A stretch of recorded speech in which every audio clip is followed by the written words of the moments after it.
Live from Minute Maid Park in downtown Houston, Fox Sports Net brings you Houston Astros baseball. Tonight, the Astros take on the St. Louis Cardinals.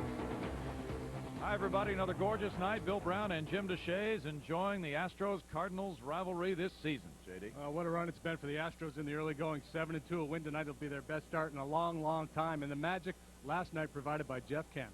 2 outs, bottom of the ninth inning. Lance Berkman at first. Matt Morris with the pitch, and Kent set the Houston crowd home happy. And Tony La Russa took heat last weekend in St. Louis when he pulled Matt Morris after 8 innings. Last night he left him in there to try to finish the job. He ends up giving up the game winner. Right now Tony La Russa just can't push the right buttons. Coming up next, Woody Williams, who lives right here in the Houston area and will have a lot of friends watching him tonight, goes against the Astros, and Tim Redding. Baseball is a moment away.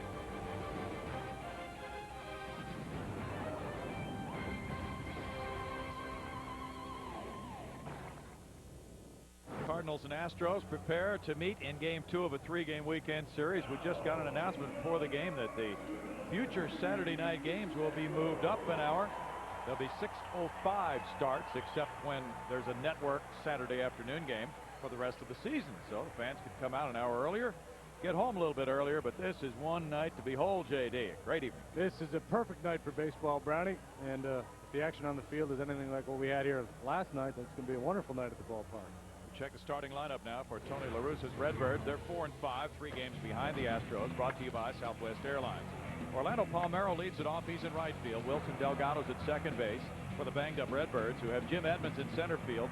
Albert Pujols is in left, the cleanup man, followed by Scott Rowland at third base. Then it's Tino Martinez at first, Edgar Renteria at short. Mike Matheny is the catcher for Woody Williams. Tim Redding's on the mound, J.D. Yeah, above average velocity. He'll touch mid-90s with his fastball. Command obviously is the key for Tim Redding. Sometimes he really struggles with his control. And how will he respond, or how will the Cardinals respond to his second consecutive start against their lineup? We look at the Astros defensively with Lance Berkman in left field, Greg Biggio in center, Richard Hidalgo in right. Biggio got an outfield assist last night. Tino Martinez, who was at first base, tried to tag up on a deep fly ball to center by Marrero, and then he was thrown out on appeal for leaving too soon. So Biggio got an outfield assist. Around the infield, it's Jeff Bagwell, Jeff Kent on the right side, Julio Lugo, Jeff Blum on the left side with Brad Ausmus, the catcher. Brad has thrown out 5 of 7 trying to steal, including 4 in a row, and the Cardinals tested his arm 4 times in St. Louis, and they came up 0 for 4 trying to steal. Redding pitched that fine game you talked about, giving up just 1 run in 7 innings. He didn't get the decision. He was trailing 1-0, and the Astros turned it around and won 2-1. That's something they've been doing consistently here in the early going. They're 3-0 against St. Louis, all 1-run decisions in the final at bat. So only 9 games in the books, but they like what they're doing in those 9 games. Yeah, you know, it's nice to get those kinds of wins early in the season. It kind of creates an atmosphere in the clubhouse. You get a little extra energy when you come to the ballpark, and you know, if you do get into the late innings and you're behind, you've got that kind of confidence that, hey, we can come back and win this. We've been doing it, we've done 4 times already in the first week and a half of the season. Steve Ripley, Gary Darling, Larry Vanover, Jerry Meals, the umpires for this series. Ripley behind the plate as Orlando Palmeiro leads it off. Palmeiro is a good outfielder at .412 in the early going, 17 at bats, and he has 2 runs batted in. Cardinals are resting some injured players tonight, and they're missing some other injured players who are on the disabled list. Redding misses, and it's ball 1 for Tim. Tim with a 5-6 record in the major leagues as a starting pitcher. His career mark overall 6-7 with a 5.23 earned run average. They pinch in at the infield corners. Palmeiro, who takes a strike, and it's 1-1. That one clocked at 92 miles per hour. Redding can pitch up or down with the fastball. He was very effective in St. Louis, keeping it down.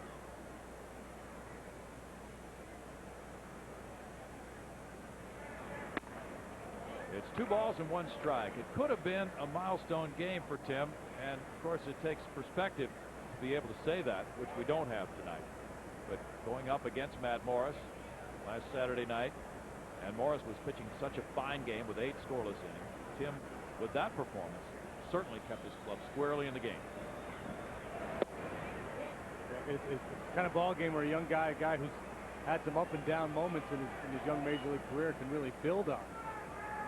Know that he can go toe-to-toe with a guy like Morris, keep his club in the game, and his team ultimately prevail.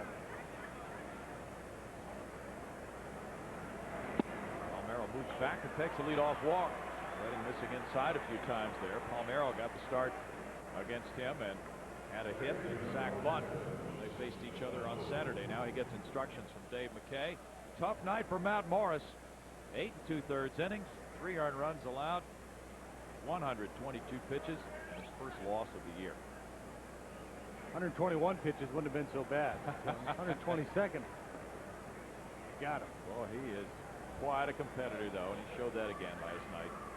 Wilson Delgado follows. Cardinals might be thinking bunt here in the first inning. We'll see. He's showing bunt and taking upstairs for ball 1. Delgado's had just a couple of at-bats this season. A career .240 hitter with 3 homers and 23 runs batted in. Well, as good as Edmonds has been against the Astros, Edmonds on deck, a .405 career hitter against Houston. Delgado has had no success whatsoever. 0 for 18 against Astros pitching in his career. Well, whatever we're throwing Delgado, just throw the same thing to Edmonds. Lugo and Kemp move in to turn a double play.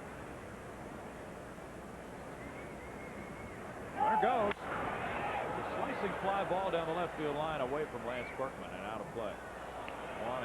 Well, you were sitting last night, as you mentioned, in the Landry's Crawford boxes. How was that perspective? Was that your first time those ever? are fun seats, yes. That's a great perspective. There they are. My seat's empty tonight, too. I probably ought to go back out there. Tell the truth. You really were just trying to catch a home run so you could win them food. Absolutely. That's what I thought.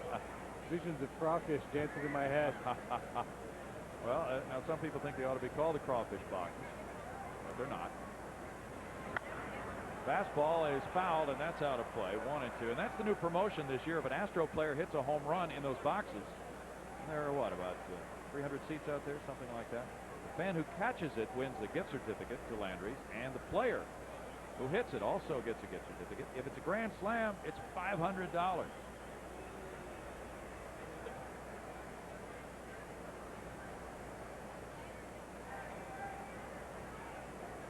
Target inside here on Delgado. Redding holds the ball. The runner not going this time. There's a broken bat looper. Lugo back, and he snags it. The bat shattered. Delgado retired, 1 down.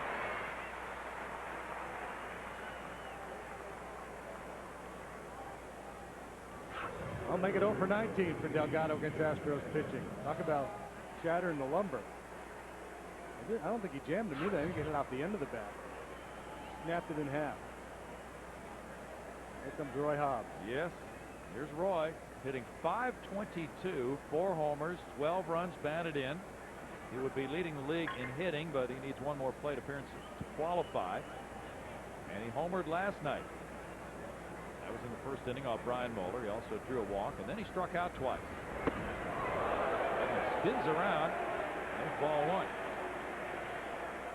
Well, message delivered.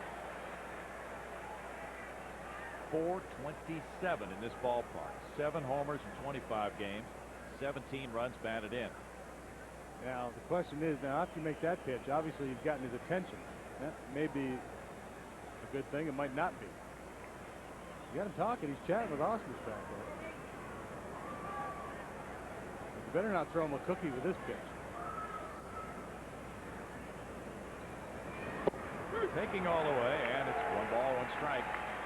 And a curveball.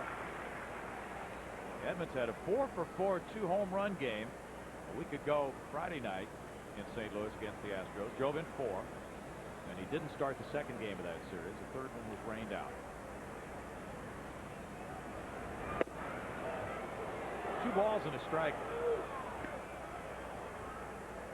Last year he had another absolutely incredible performance against the Astros, hitting .429, 27 hits against Houston last year. And those are the numbers for this year. The same thing again so far, even a little bit better. He went at it, and it's 2 balls, 2 strikes. And all those numbers against the Astros, haven't seen him take many bad swings. He does strike out, but it's usually he gets a good, healthy cut.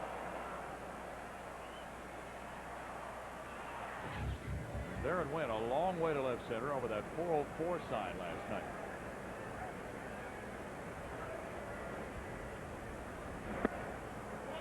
It's 3-2, and that's what Edmonds does so well. And the ballpark accentuates his strength because he hits the ball away to left center field. His power to all fields. He can inside out the ball to the left. And when a hitter does that, you think, well, if he's staying back and driving the ball the other way so well, I should be able to beat him inside with a fastball. But he's pretty quick inside, too. We've seen him with some towering shots to right field. Can make those adjustments. They're going to try. Runner goes. He fought off that inside fastball.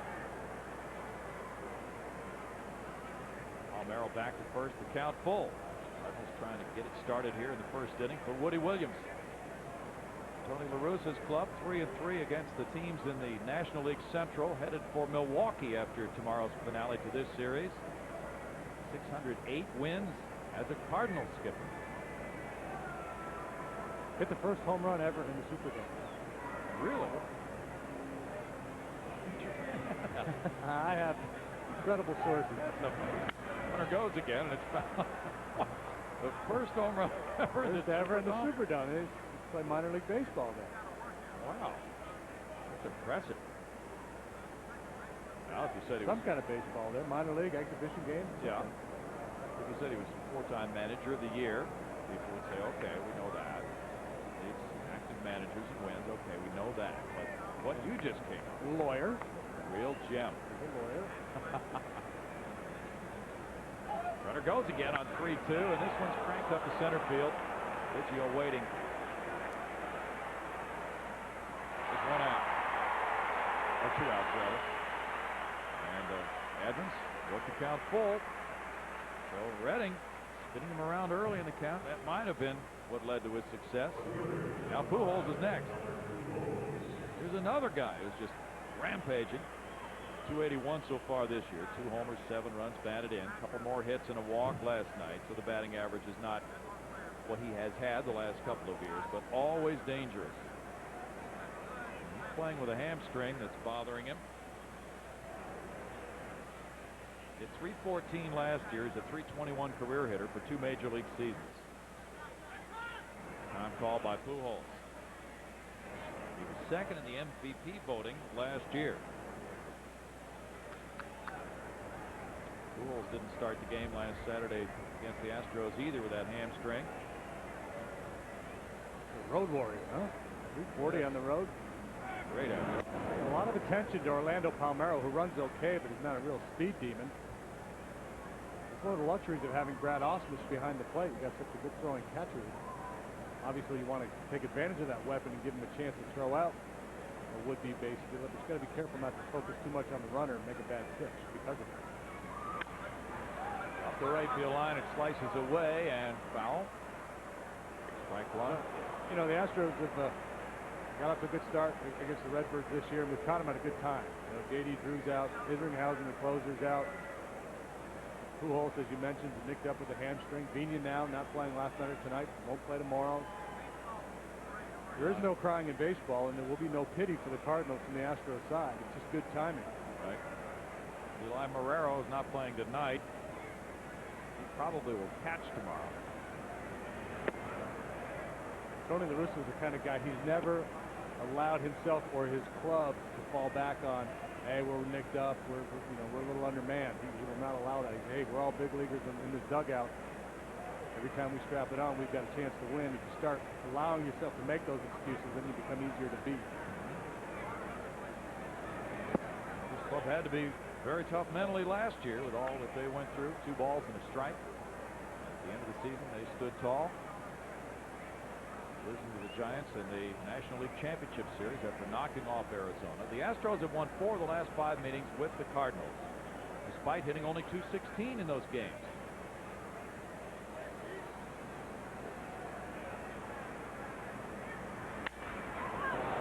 Back into left center field. The Astros were over-shifting him to pull. The third baseman and shortstop were very close together, and Pujols finds a spot for the game's first hit. First and second, 2 outs for Scott Rowland. Even if Lugo's playing straight away shortstop position, that's probably a base hit. Let's take a look and see. Smokes it. Yeah, probably a knock. I thought it was really hit sharp. It was. Scott Rowland turned 28 last weekend when these 2 clubs were meeting in St. Louis. He starts at .364 this year with 2 homers. He's driven in 9. He's on a 9-game hitting streak in the first 9 games. Showed you at the outset, the scouting report on Tim Redding, command is the key, and one of the things to watch for, especially with the fastball. With his curveball, if he has problems, he'll leave it up. But with the fastball, if you see Austin is setting up inside and he's missing away, or vice versa, that's a guy who's struggling with command of his fastball, and usually it catches up to you. And a breaking ball works, and it's 0-2 to Rowland. Tim Redding is 25, native of Rochester, New York. Glittering credentials all the way through the minor leagues. Last year, as a major leaguer, 3-6. At New Orleans, 3-3. ERA above 5 in both of those leagues.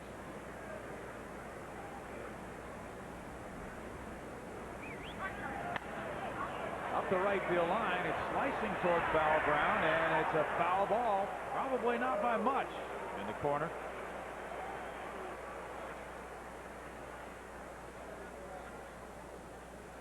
Cardinals made that big trade last July for Rowland. He brings power to the plate. Just didn't quite get the head out on that 0-2 fastball.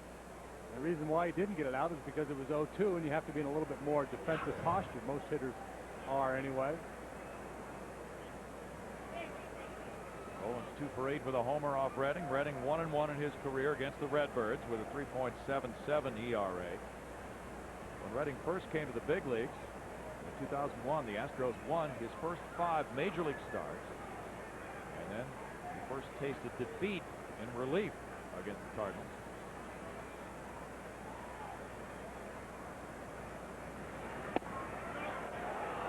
It's 1-2. In fact, he has not won as a major leaguer since May 29th of last year against St. Louis as a reliever. Jim's 5-2 in this ballpark in his career.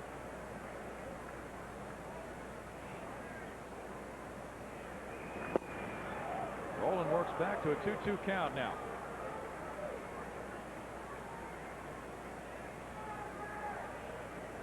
Mr. and Mrs. Bush are here again, man. Yes, they've been regular frequent visitors. Came out early during the Cincinnati series. And the former president had a chat with manager Bob Boone of the Reds. Good shot. 3-2. Boy, are they treasured figures in this city. The fans always stand and cheer if they would happen to leave the ball game in the 7th or 8th inning, recognizing their presence. And they are great fans, aren't they? Yeah. And Mrs. Bush keeping the scorecard. Yeah, she does.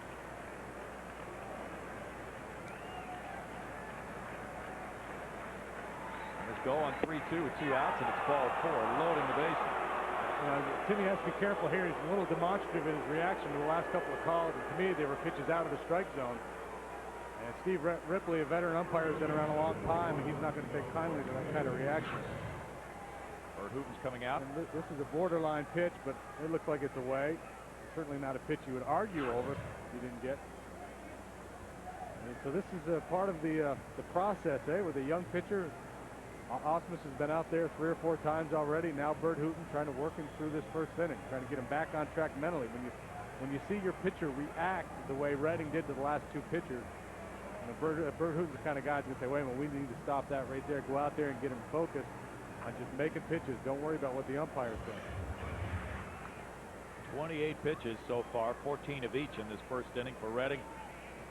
Now, that would be a cool keepsake for a player. You have a big game, a pitcher, whatever. Jeff Kent hit that home run. Mrs. Bush is keeping the scorecard. Oh. Get a sign from Mr. and Mrs. Bush. That's a cool shot. Absolutely. Tino Martinez. Bases loaded, 2 down. Great pitch right at the knees. Good movement away from him for strike 1. Tino had a hit in 4 at-bats last night. 263, 1 homer, 3 runs batted in for him. He was 1 for 9 last weekend in the series in St. Louis. Very good RBI man over his career. More than 1,000 runs batted in. Fly ball right field. Hidalgo headed over toward the line on the run. Gets there and hangs on to it. He saves a couple of runs with that play. It's no runs a hit. 3 men stranded thanks to this snag by Doggy and Wright. Worry about the stain later.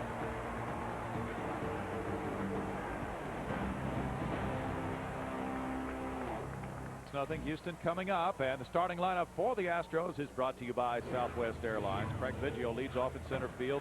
Jeff Blum's at third base with Jeff Bagwell at first. The cleanup man Lance Berkman's in left field. Jeff Kent hit the game winner last night in the bottom of the ninth. He's at second base. Richard Hidalgo plays right field with Brad Ausmus the catcher. Julio Lugo's at shortstop batting eighth, and Tim Redding will bat ninth. Against the veteran right-hander Woody Williams, JD. Yeah, here's the book on Woody. It's a tremendous cut fastball. He really uses it to great effect against the left-handed hitters. Very good changeup. Really dominates the left-handed hitters, and he can hit a little bit himself. Very, very good athlete. Stop at Cy Fair High School in the Houston area. Throws ball one to Craig Biggio. Biggio, 262, has gone deep a couple of times. He's driven in 5. 0 for 4 in last night's game. Woody throws the curveball. Woody has not pitched in 10 days. He pitched a great game in his first start of the year, April 2nd against Milwaukee, winning it 7-0. 6 2/3 innings, 2 hits and no runs. And he has pitched some masterpieces in this ballpark. 3 balls, no strikes. Those are the numbers for Woody's first start. He's had some neck spasms, and that kept him out of the game last weekend against the Astros and the game at Colorado. 3-1. Woke up with a stiff neck, and they decided to skip him. Last year, he was 9-4 with an injury-riddled year, but a great ERA of 2.53. Biggio puts one in the air to right. Palmeiro underneath for the first out of the game. Defensively, the Cardinals have 3 Gold Glovers in their lineup tonight and a 4th on the bench, Fernando Vina. Albert Pujols is the left fielder. He's played third base, first base, but he's really settled in at left field now with Roland at third base for this club. Jim Edmonds in center, Palmeiro in right, Roland, Renteria, Cairo, Martinez, Williams, and Matheny, or Delgado rather at second. That's the Cardinal defense. And there's strike one to Jeff Blum at 242. He has 1 homer and 4 runs batted in. Last night, Jeff had a hit. Fastball jams him. Third baseman Roland can't get there, and it drops as a strike. No balls, 2 strikes. His repertoire is really geared to get left-handed hitters out more so than righties. That cut fastball is just a little late movement right on the hands of the lefties. And if they adjust and try to open up the hips quickly to get to that inside pitch, then they become vulnerable to his changeup as it goes down and away to the left-handed hitter. How good has Woody Williams been since joining the Cardinals? How about a 2.34 ERA since August 4th of 2001? Only Pedro Martinez in all the major leagues better than Woody at time span. 1-2. He's one of the pitchers who has really handled this ballpark well. There's Pedro at 222, Woody at 234 since August 4th, 2001. That's a fair ball. Inside the bag at third. It kicks out toward Pujols. Blum will hold it first with a long single. That's a short throw for the left fielder, and Blum thought better of trying to stretch it.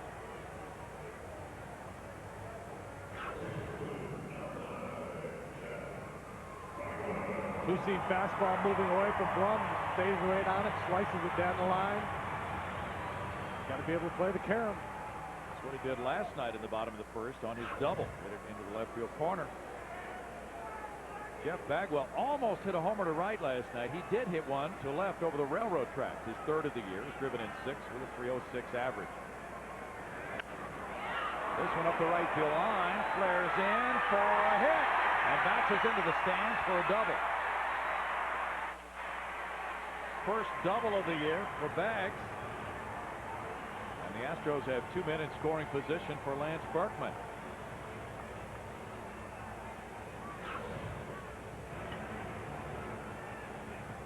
You really get a whole lot of this pitch. Gets tied up a little bit. Muscles it out there. And how about that? Oh, they dropped it. Pitches the other way. It's a foul ball. Yep.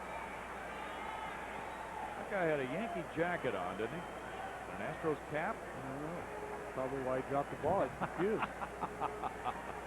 Psychotic evening. Lance Berkman at 167. That must have done it. And there's strike one to Lance, who's really scuffling. He was out today for some early hitting. They overshift on the infield for him, leaving only Roland able to handle a ground ball between second and third unless Renteria gets quickly to his right. First base open here as Berkman faces Williams. One career homer against Woody.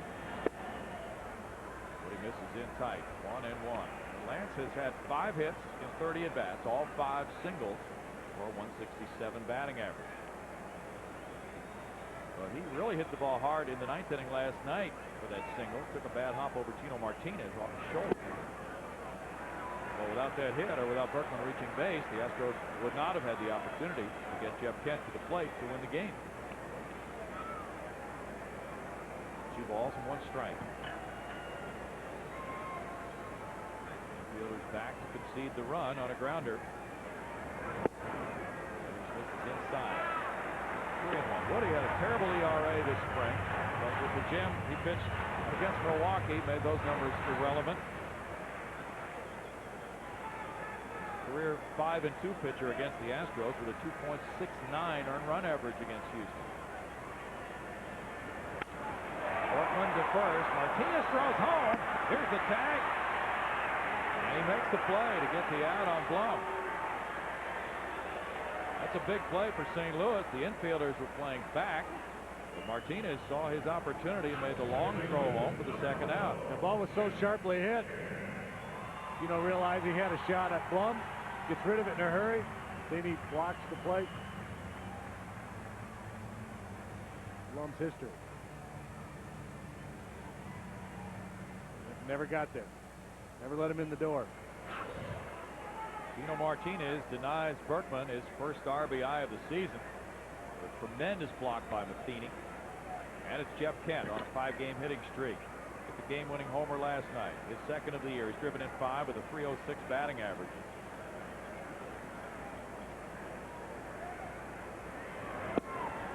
Ball 1 to Kent. A lot of information in the newspapers today, of course, about that thrilling win for the Astros last night, and comments by Jeff Kent and about Jeff Kent on what he has meant for the club and could mean in the future. And he delivered exactly what they thought, the big 2-out game-winning hit. And some players saying, well, the great RBI guys just rise to the occasion. They live for situations like that. I think the guys that really hit, and some hitting coaches tell me, there's no such thing as a clutch hitter, either a good hitter or not.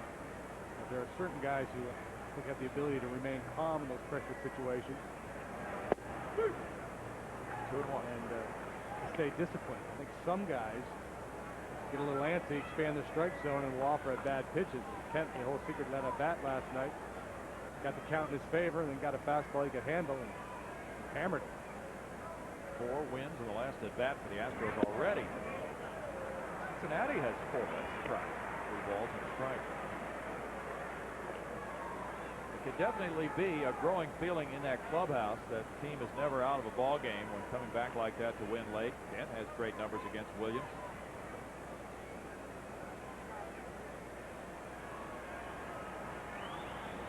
Williams chews off a corner with a breaking pitch. That makes it 3-2 on the slider.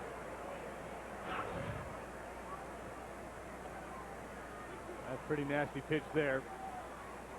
Might have been off the plate a little bit. Pitcher's pitch. There goes from first, and it's ball 4 to load the sack. Well, both clubs have had a lot of traffic here in the first inning. Redding got out of his bases loaded dilemma on the fine play by Hidalgo on Martinez's fly ball. Now Hidalgo will have a chance to give the Astros the lead. He's at .313. He's driven in 5. Hitless last night. We talked about Kent's discipline in RBI situations. How about right there? The 3-1 pitch, slider right on the outside edge is called strike 2, and a pitch very, very similar, maybe an inch or so further out. He's able to lay off for ball 4. You got it. Chicago had an 8-game hitting streak to open the season. Cardinals snapped that last night. Fails to go for the high fastball at 92 miles per hour, and it's ball 1 to Richard. Richard's been hit by a couple of pitches, taken 3 walks. Good performance with men in scoring position. 2-0. The Astros as a team are hitting .329 with runners in scoring position. But they're only 12th in the league in runs scored, so they deliver more often than not when they get a chance here in the early days. They are last in the National League right now in extra base hits. That's been the surprising thing to a lot of fans because the form charts have not been followed. Houston is 7-2, based more on clutch relief pitching and late inning hitting than just bombing away. Yeah, and it's a club we expect to score a bunch of runs. So maybe that's good news, the fact that they're off to this great start and they still haven't hit the way everybody anticipates they'll hit. 2-1. 7-2 and last year's MVP's batting a .167. Yeah.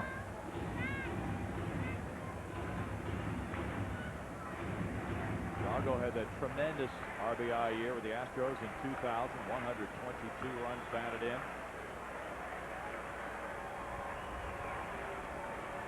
Over 48 last year. They get out of play for Tino Martinez. Good job. Early souvenirs dispersed among the crowd.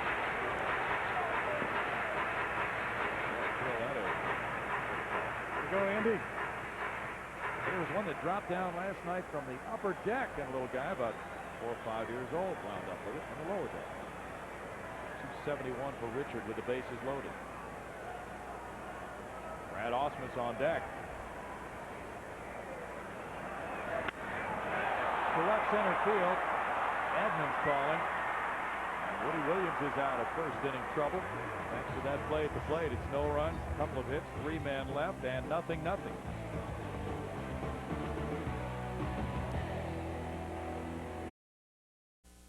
Nothing but zeros right there on your screen. It's St. Louis nothing, Houston nothing, and almost a full moon tonight. Coming up on our Dodge Grab Life by the Horns feature.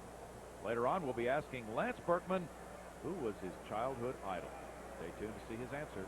That's our Dodge Grab Life by the Horns feature coming up later. And now it's Edgar Renteria, shortstop who sometimes hits second or third, dropped down to 7th in the order tonight by Tony La Russa. He has very good numbers in the first few games of the year. Dangerous RBI man. Strike one.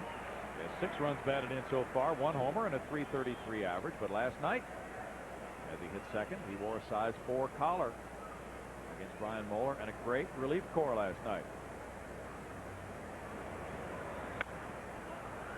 Fouled away, 0-2. Jimmy Williams still doesn't have a lot of information on the forearm tightness experienced by Brian Moeller. It goes back to spring training.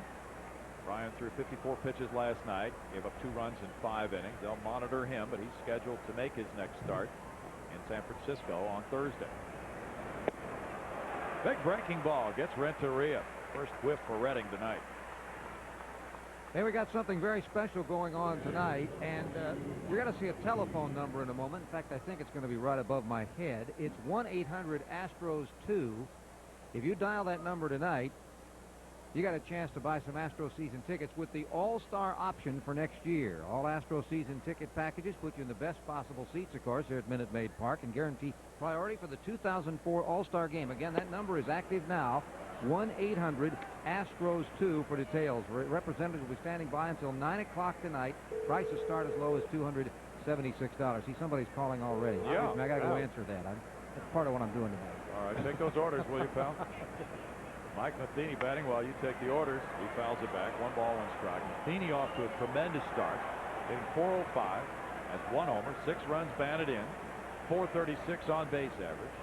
Big hits by Mike Matheny, but last night he was 0 for 3. Craig Biggio robbed him of 1. With a sliding catch in right center field coming in. Matheny's caught every inning of every Cardinal game so far this year. 2-1. The word is he probably will not catch tomorrow. Eli Marrero probably gets that assignment. Joe Girardi, another of the injured Redbirds, had to have back surgery, and well, hopefully he'll be back this year.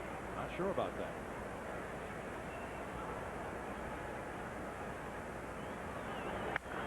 Fly ball. Berkman in left center comes in and makes the sliding play. He was a little hesitant in the beginning. It's out number 2. All's well that ends well. He broke back initially, was fooled. That ball came off the bat of Matheny, recovered, Made a fine play. Here's the end of it. This is the good part.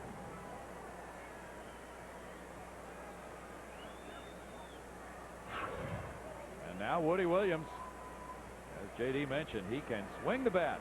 Has 2 homers in his career, 25 runs batted in. And he takes ball 1. He looks very calm at the plate. The .210 career average. 53 hits in his career.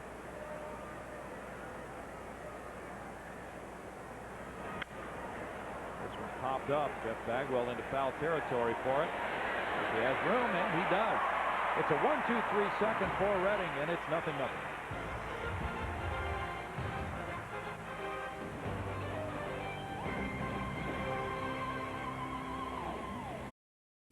It's St. Louis 0, Houston 0 here at Minute Maid Park. And our Woody Williams is our Lowe's improving player. You see the improvement from August in his career, 11-17 with a 5.12 ERA, to September, 17-8 with a 2.80. Woody Williams, Lowe's improving, home improvement. Try to remember. There you go, Frank. You know, I have a theory on that right there. You do? Yep. No idea if it's valid or not. Brad Ausmus looks at ball 1. What is it? I think a lot of starting pitchers may have ugly numbers in August, because if you stay healthy, you pitch a lot of innings, April, May, June, July, I think it catches up to you. And then you get your lunch a few times in August, where you go 3 innings a couple times, just get your brain feed in. So you get some rest because of that, and then you come back and finish strong in September. Sounds like a pretty reasonable theory. I don't know. Best I can do. Woody has a good record in April. He's 9-6 with a 3.87 ERA. All these numbers, what to make of them? 2 balls and a strike. Baseball is back. Sort through all the stats and pick the meaningful ones for you. Some fans really don't like those numbers. Osmus to center field. Edmonds makes the play, 1 down. Depending on the kind of year you're having, some players aren't too fond of them either. It's quite possible to enjoy this sport without knowing the numbers. I remember a couple of years I had. ERA's meaningless. What do you mean wins and losses? Meaningless. Let's talk about showing up for work every day. That's it. Woody does that, although he has had his share of injuries, especially that left oblique strain that bit him a couple of times last year, sent him to the DL. But when he's healthy, he is awfully tough. Julio Lugo faces him now. Here's ball 1. Lugo at 222 has 1 RBI. He's coming out of a little bit of a slump to open the season. Had a couple of hits last night. And he's 3 for 8 on this homestand. Third baseman in, even with the bag. Strike call, 1-1. The Cardinals, though, here's a good stat on Woody Williams, have a record of 21-8 in his starts since he joined the Redbirds. Locked in now. Yes, he can hit those corners. Yep. And he can go to all the quadrants in the strike zone, J.D.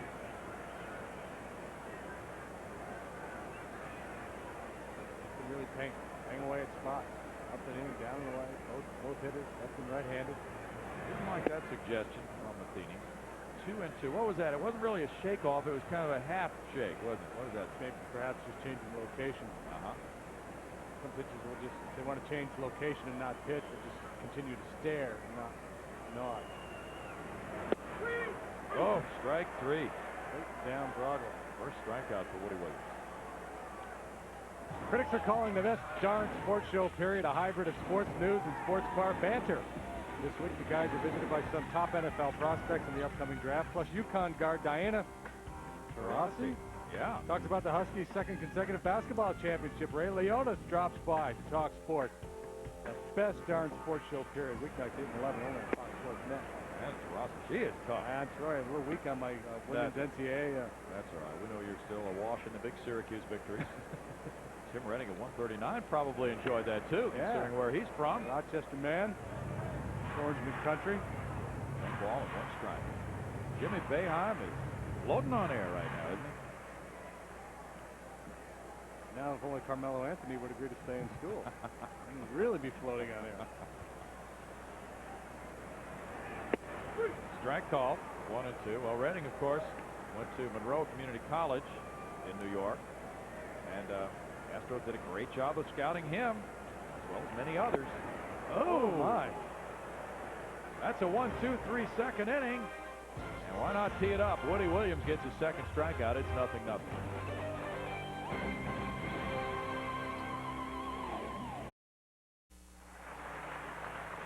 It's 0-0 here, and we think some members of the military must have just been introduced to this crowd. We missed the announcement up on the scoreboard, but what we do know is it's time for the Jack-in-the-Box standings, showing the NL Central in 2001, a dead heat, but the Astros had a better record in head-to-head play with the Cardinals, so the Astros were named champions of the NL Central, and the Cardinals declared themselves to be co-champions, even though they were considered to be the wild card team.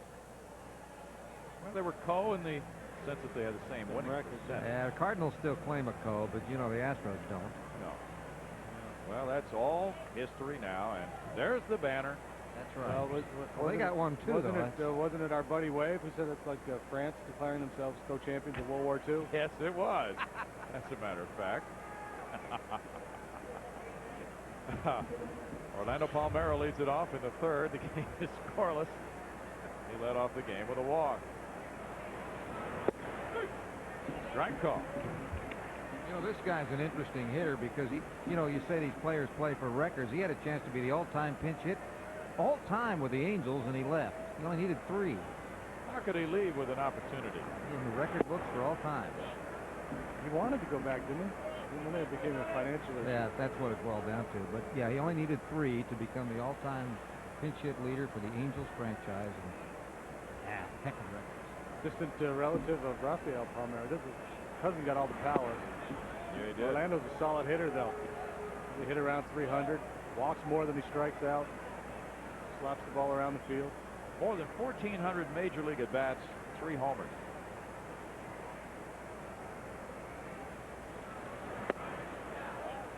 But it's 3-1. This is his specialty, as you said, getting on base. Career .361 on base average. He's ahead in the count as he was in that first inning.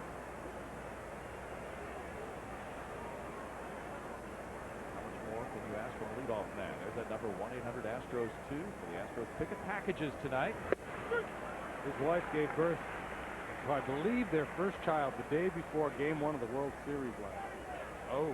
And they named her Fate. Very nice. And they won. Boy. Roller out to second. Kent is in. One down. Yeah, we put that graphic up there about the 2001 season. I'm just going to remember if it was last year. Right. They all run together for me. Yes, they do, don't they? And the more there are to run together. Delgado hit a looping liner to shortstop in the first inning. Boy, the Cardinals' depth is already being tested here. Pena got an injection in that right hand and is expected to be available soon. We don't know if he'll play tomorrow or not. Maybe not. Strike to Delgado. The Redbirds would love to have all the players that they had on the drawing board when this season began. Jason Isringhausen, J.D. Drew, Joe Girardi. Lance Painter just went down with a hamstring and will keep him out for weeks. No balls and 2 strikes, so they have another new member in their bullpen tonight. Kevin Omi, left-hander, spending his first day in the big leagues.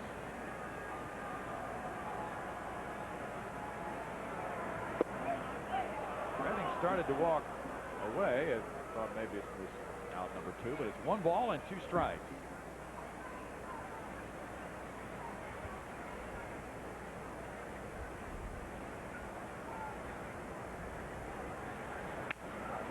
Roll to short. Lugo plays at the Bagwell, 2 down. Redding has realized the wisdom of throwing more sinkers, and he's gotten more ground balls. This spring, he featured that pitch more often than he had last year, and he likes the results. He's been a high strikeout pitcher throughout his career. Yeah, you know, he came up as a guy, and he still, I think that's what his inclination is, to try to overpower people with a 4-seam fastball, get him to swing through some high fastballs, and complement that with the overhand curveball. A 2-seam fastball that moves away from the lefties and down a little bit and give him some easy outs. Edmonds takes a strike at the knees. I was saying something to Steve Ripley. You could tell, did not think much of that call. Worked the count full, then fly to center in the first inning.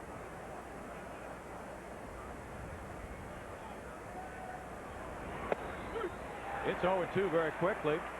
Redding talked on our pregame show about how Edmonds is such a great hitter when he is ahead in the count. There's the distribution of outs for Redding.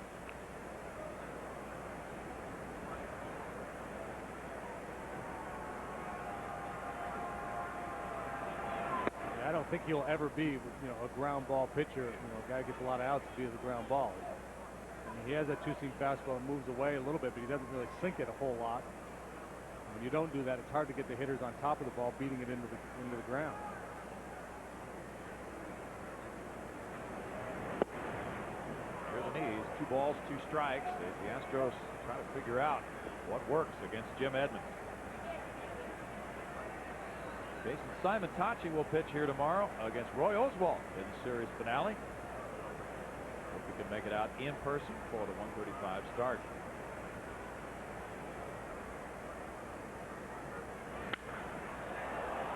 Slicing foul and out of play. Well, actually, I would say 105. Okay, it's a 105 start. You talked about the years running together. I think that was a flashback to about 3 years ago. We do play 105 Sunday games now.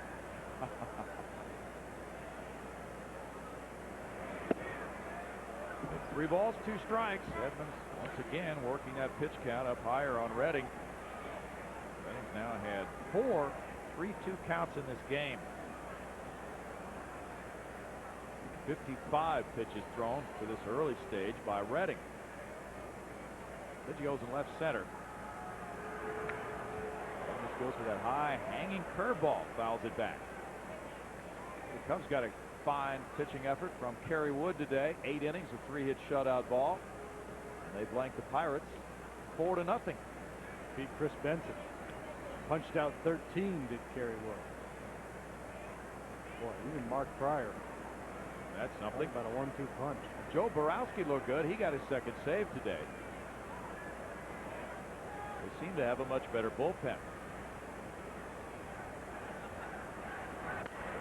Edmonds fouls it away. Benson is 2-1, and his ERA is 0.89. Braves continue to get hammered. Marlins are beating them 12-4. Atlanta batting top of the 8th. It's Russ Ortiz started that one for the Bravos. Well, they might have Shane Reynolds starting for them Tuesday in Puerto Rico against Montreal. That's the plan as of now. He's never lost to the Expos in Puerto Rico. Would be a safe bet. He's going to run with it. Edmonds fouls it back. And Mike Hampton could be back Saturday for the Braves. They're going to put Jason Marquis in the bullpen, which is a concern for them right now. But they like the way Shane has thrown so far, and they feel that he's regained his velocity.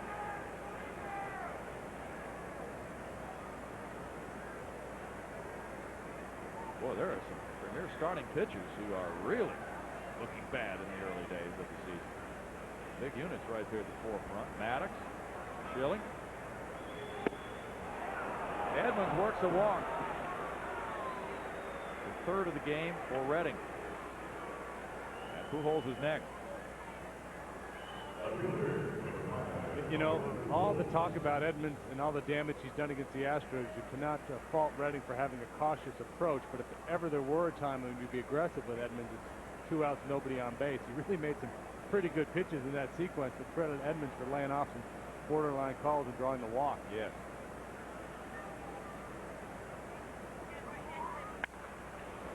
That's foul on the ground, and the Astros are looking different on the left side of the infield since Pujols got his single to the left of Julio Lugo back in the first inning. Lugo has gone over toward that spot where Pujols hit the ball. As you see, he was a lot closer to the third baseman first time up.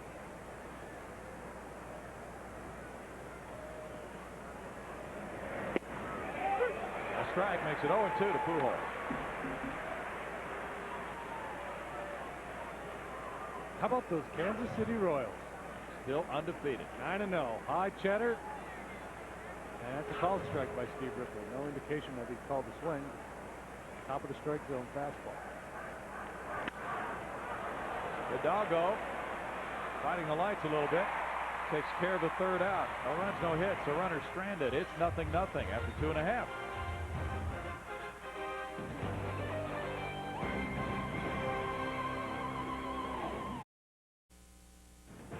Houston Astros baseball on Fox Sports Net is being brought to you by Aflac, by Nextel, and by Whataburger. What a gorgeous night. It's 0-0 here. Woody Williams facing Craig Biggio. Craig hit a fly ball to right as he led off the Astros first inning after working to count to 3-1. There's ball one to Craig, who had his 8,000th career at bat last night. No Astro has ever done that. Pops it up, rolling over. Scott will not have a play. 1 ball and 1 strike to count. Craig's the club leader in 5 different career categories: games, at-bats, runs, hits, and doubles. And he ranks in the top 10 in 9 other categories. Have you been out to see the statue of him and Bagwell yet? No. Very nice. Halliburton Plaza. Dirt accumulated. He leads from that, too. Yeah. And they were talking in the paper today, the Houston Chronicle, about the pine tar that he's used in all these years in the major leagues. That's made in Alvin. You know? What is? The pine tar. It is. That he uses. It's a special brand Alvin pine tar? of pine tar, and his teammates use it also. You know what it's also used for? This ought to be good. Boats. That, and it's also used to cover wounds on horses. Really? Yeah, you can go. You can buy that stuff at Stelzig's or some of those Western supply places. Yeah. What do you know about horses? Well, I don't. But many years ago, when my son was playing, I was trying to find some pine tar. In fact, I called Dennis, and Dennis Laborio said, "Yeah, you can get it at the supply place." Oh, there's Delgado to his right. He makes a strong throw on a sharp grounder by Biggio. 1 down. That ball well hit. Delgado moved very quickly to get in front of it. Yeah, I think most second basemen probably have to backhand that ball. He managed to get in front of it. 1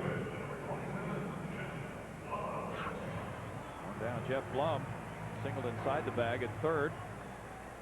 So the left-handed batter, he's done that twice the last 2 games, but Roland continues to play him off the line at third.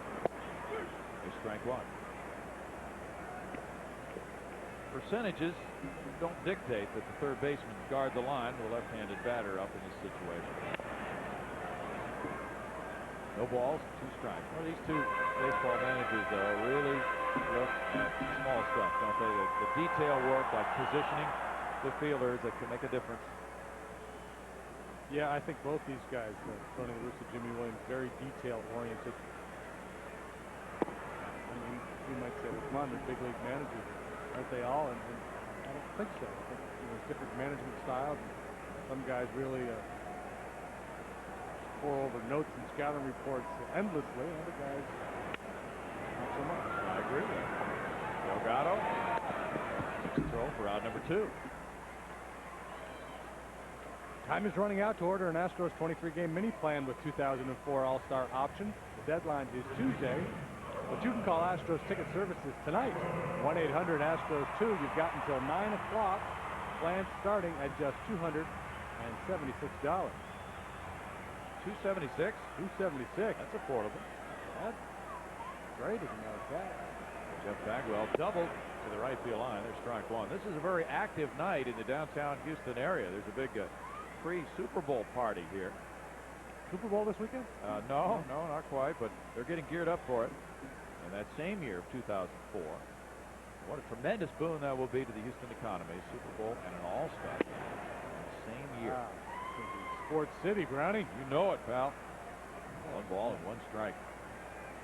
So you want to be here for that, and that's what you can do by getting those season tickets lined up. Get yourself an option. Because it's tough to get tickets to an All-Star game in your city. A lot of the tickets go to dignitaries throughout Major League Baseball. Major League Baseball controls many, many tickets. So just the average stiff looking for some tickets. That's tough. It's a tough thing to send them. Absolutely. 2 balls and strike. Bagwell to left center field. A looping line drive hit. Fielded by Pujols. He takes the big turn, but Pujols holds him to a single, and Jeff is 2 for 2. He's got that swing back this year. He's hitting more topspin balls because he's able to, with his shoulder feeling better, get on top of that high fastball. Yeah, finish the swing, eh? That ball was up. Yeah, it was. That takes a quick bat. Woody's lucky he didn't hit that one up on the train track.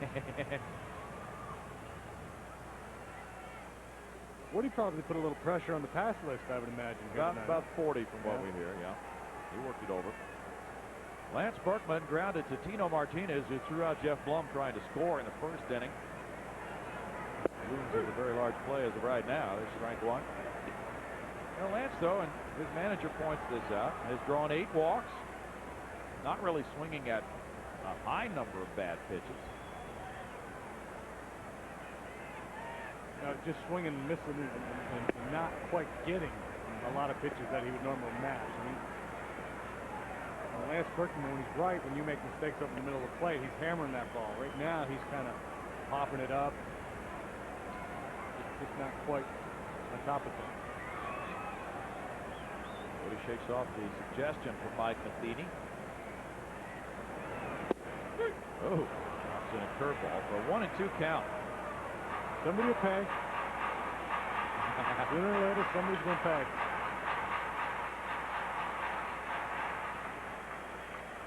Yeah, here's a 36-year-old right-hander, Woody Williams. Really work it over. Boy, does he know how to pitch. But somebody, it might not be Woody, will feel the brunt. Lance Berkman bust out pretty soon. Ouch. Mike Matheny's feeling it in his right hand. Woody's one of those interesting cases that's really gotten better as he's gotten older. He's always a solid pitcher with Toronto and in San Diego, but the last couple of years, really when he's made his mark, 15-9 in 2001, 9-4 last year with the injuries. Lifetime 75 and 67 4.04 ERA, and he's pitched well above that in the last couple of seasons. Berkman's jammed by the fastball, still 1-2. Native born. Lives in Fresno, which is in the Houston area, but it's a rather small area, so a lot of folks who have been around here for a long time might not know where Fresno is. He's an all-district shortstop at Cy-Fair High School, and then went on to play for the Cougars. University of Houston. Played some shortstop there. Had rotator cuff surgery in '95 with Toronto, and he has really revived his career since then. Fresno? I don't know where Fresno is. Well, I won't tell you because we don't want people buzzing his neighborhood. No, it's somewhere off 59 South. South. There goes. Here's the throw from Matheny, and it's there to get Bagwell. And the tag by Renteria. The caught stealing ends it in the Astros third.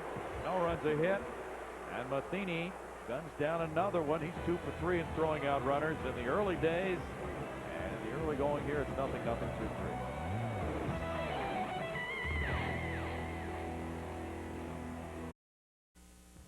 Introducing 5-4-3-2-1, the only show taking you inside the world of extreme sports every weeknight. BMX rider Kip Williamson, free surfer Chad Towerson, and Leanne Tweeden are the experts bringing you the entire world of extreme sports all in one place. It's breaking news, event highlights, much more. 5-4-3-2-1, weeknights at 5:30 and 10:30 only on Fox Sports Net. Scott Rowland fouls it back. There is strike one as the fourth inning gets underway. Who caught that? That's right down in the Astros operations box. Rob Matwick was on the phone, though. And I'm not sure who got that. Rob didn't make a stab at it. There's Andrew Huang. I think Andrew Huang got it. Yeah. I think Kayla's looking down. Well, Kayla picked it up. And now a fan there. That was a good. No balls, 2 strikes to Scott Rowland. Tremendous player. He hit the first home run in the history of this ballpark. Regular season, that is. Back in 2000. You said he had a birthday last weekend. 28. 28. Still very much in the prime of his career. The Cardinals count on him for 100 RBIs or so for the next 4 or 5 years at least, you'd have to say, wouldn't you? They signed him for 8 years. Yeah. So they're hoping. They're hoping to get a little more than that. Yeah. He stays healthy. He plays hard. He does play hard. I mean, everybody plays hard. This guy plays real hard. Line drive. Lugo! Snagged it. That ball was almost past him when he caught it. He caught the back of the ball. Well, not really, but it's a nice play. I give that shoulder a little tug. Feel a little. Oh, Yeah. it's right on the very tip of the webbing. Well done. Nicely timed leap. Tino Martinez was robbed by a Richard Hidalgo sliding catch with the bases loaded in the first inning. Ball one to Tino. Those are the catches that many fans feel are the greatest catches, the ones people in scoring position. Pitchers would endorse that. Yeah, right. Huh? You bet. Well, you turn into a cheerleader in a hurry when you got the bases juice and somebody whacks one into the gap and you see your outfielders and see that number. Please, please. You know you're not having a good year when you're pitching and you know the numbers of all your outfielders really, really well. You're seeing retreating. Fly ball to center. Biggio back a few. Wind blowing out a little bit. 2 down as we check our Aflac trivia question, and we would like to thank the folks at Aflac for a very nice gift package, including plenty of those little Aflac ducks. Who was the last player to hit for the cycle against St. Louis? If you know this, one is an Astro. We need hints. We need multiple choice. We need clues. It's an Astro, Greg. That's what I think. We need help with that. We're right. Which means it's either got to be Biggio and Bagwell. All right. Renteria cracks one on one hop. Blum right there. We'll think it over because it's a quick 4th inning for Tim Redding, and the game is still scoreless.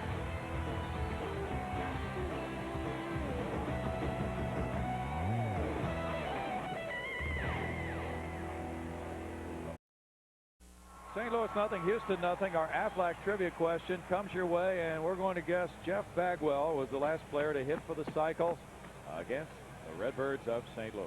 And you're going to be right. Oh, yeah. It was here, and he was 4 for 5. 4th Astro since Andujar Cedeno to do it. Whack. That's one of the top 20. There's a couple of you. Good friends. Good buddies. Aflac's all-time favorite player, Ducky Medwick. Here's ball one to Lance Berkman or Ducky Dotel. Ducky Dotel. I forgot he was Ducky. Sometimes we do forget these nicknames that we make up. Fly ball to center field. Edmonds underneath. 1 down. We will never forget Rat Boy, though. No, Rat Boy lives. I heard some chants of Rat Boy on the Did you now? crawfish boxes last night. Yeah. Here's Rat Boy, but he doesn't mind because it was said in love by Mike Sweeney. That's right. He has great respect for Mike. Basically, it was because it was for the guys on the bench.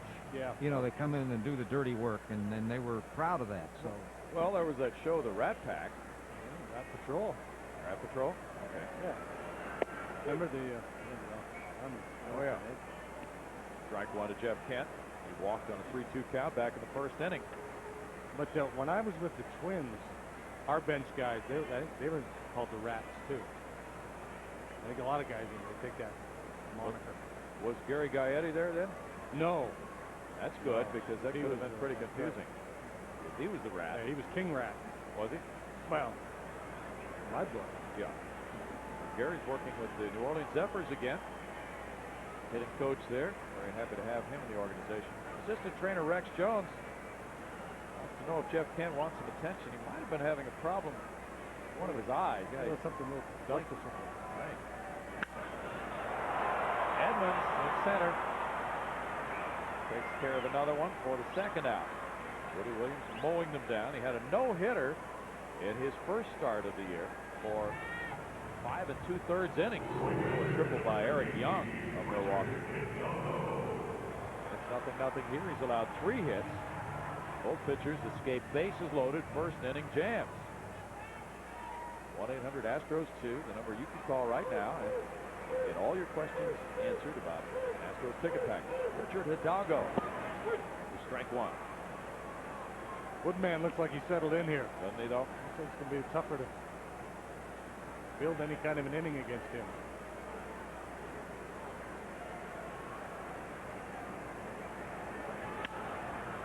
Popped up. Matheny. And there's a third out. The Astros hit everything in the air in that inning, and through 4, it's 0-0. Hit. That was a Pujols single in the first, and the Astros have 3. It's time now to check out our Texas Ford dealers, league leaders for you in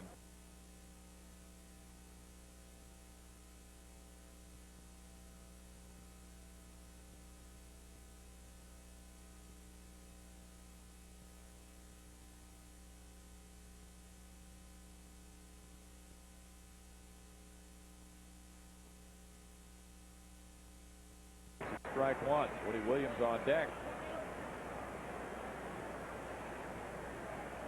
Cardinals certainly dominated the Astros last year in the season series.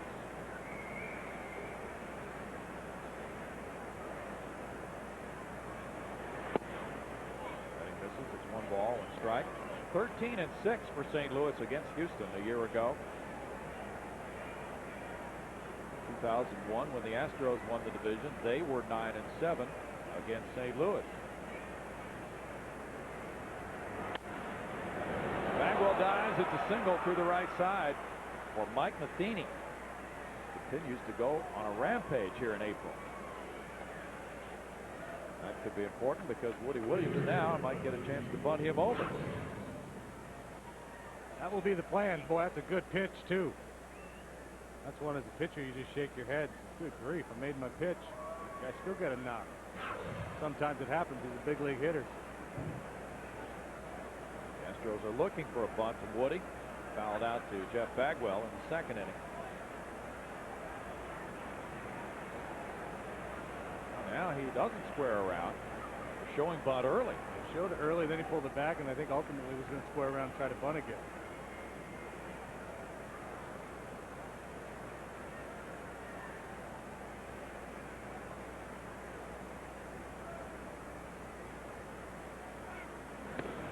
As Redding makes his move to first base, Williams starts to slide the hand up the bat again. Woody's been amazing in that he has been able to come back several times from the disabled list, not pitching for a while, and pitch a really good game.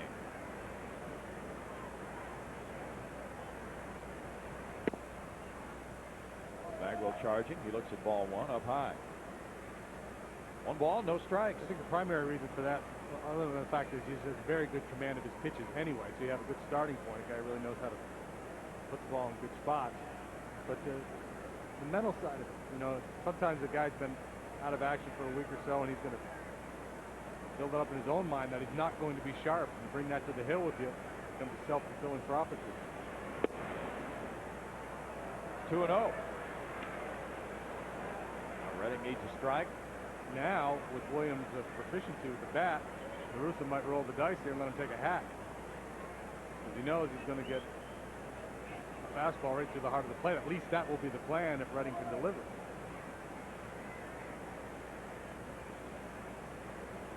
There it goes. Smacks a line drive. Hit to center field. There's a throw behind Matheny, who's back to second. So Woody Williams collects yet another hit, his first of this season, and it's first and second, nobody out. One of the things you're taught as a pitcher, when a guy's up there trying to sacrifice, unless you're really in the late innings, go ahead and let him bunt. Don't try to pitch around the bunt, because what could happen is you put yourself in a hole, and you allow the hitting team to change up, be a little more aggressive, and make yourself more vulnerable to the big inning, which is precisely where Tim finds himself right now, first and second, nobody out. Fernando Palmeiro comes up with 2 men on. He's walked and grounded out.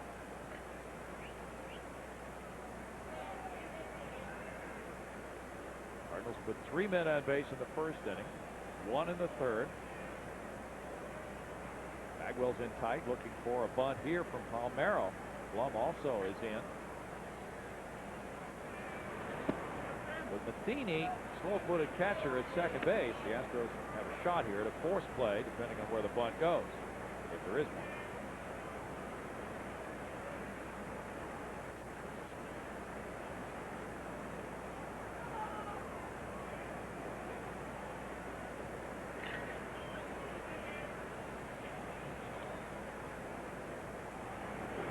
It's 1 ball, 1 strike for Tim Redding. Well, I think Tony La Russa may be hesitant to bunt here because if Palmeiro gets a sacrifice down, and if Redding can get Delgado via pop-up or strikeout, now he's got 2 outs, first base open, and Edmonds won't get to swing the bat. He'll walk Edmonds.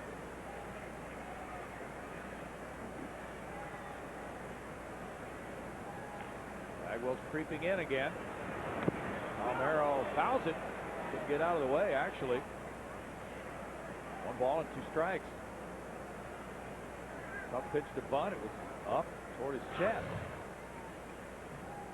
Set the bat at the top of the strike zone. If the pitch is above the bat, take the pitch. Palmeiro just couldn't get it back in time.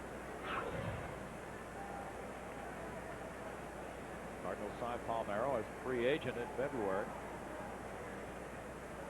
Phillies won today at Cincinnati, 8-5. Kevin Millwood goes to 2-0 with a victory, beating Jimmy Haynes.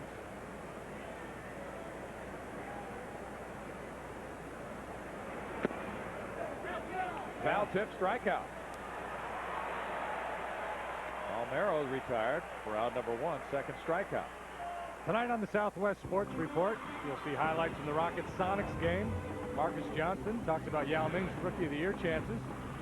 Pretty good, I would assume. A complete wrap-up of our game here with the Redbirds. Catch the show that was voted the best sportscast in Texas. The Southwest Sports Report tonight after the ball game here on Fox Sports Net. Rick Renner and Dana Larson will be there with all the information. Wilson Delgado is 0 for 2. He's hit the ball to shortstop both times. Rides it high. Ball 1. The deal went to Jerry Meals. The check swing by Delgado. Austin Kearns hit his 6th homer to take over the major league lead today, and the Reds lost to the Phillies. Adam Dunn had one too. Yeah, he hit number 5. They were back-to-back off Millwood in the 4th, and Millwood was able to regroup and win that game. Yes, it was. 1-1. Wilson Delgado. So Adam Dunn now has 5 home runs and 7 hits in the season. He's batting a .194 with a .639 slugging percentage. Go figure.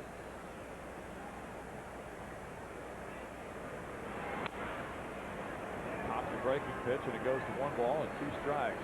Kingman-esque, Isn't it, though?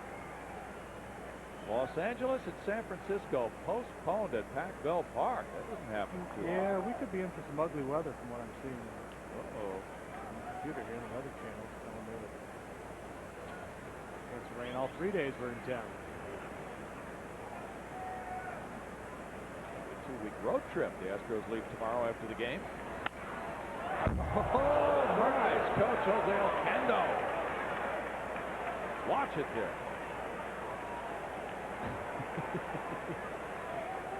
Good grief. Little ball and 2 strikes. These guys deserve hazard pay. These are the guys that should be wearing the body armor, not the hitters, because these guys with a runner on second base, they come way down the line. They put themselves in harm's way all the time. They do. Strike as he takes the inside corner, and Delgado's caught looking. 3rd strikeout for Redding. 93-mile-per-hour fastball. Now, talked about his ability to hit spots, how important that is for any pitcher. He just busted a fastball over the inside corner right there. Now the chat. Edmonds will induce some conversations on the mound, especially for our club. You know, the Astros feel Brad Osmus made some comments last weekend in St. Louis after Edmonds did his usual thing against Houston with the home runs. And he's pretty much like Barry Bonds, at least against the Astros. So maybe he should be approached that way. 85 pitches for Redding. And if Bonds comes up in this situation, we start talking about there being an open base, third base. Yeah, you're right.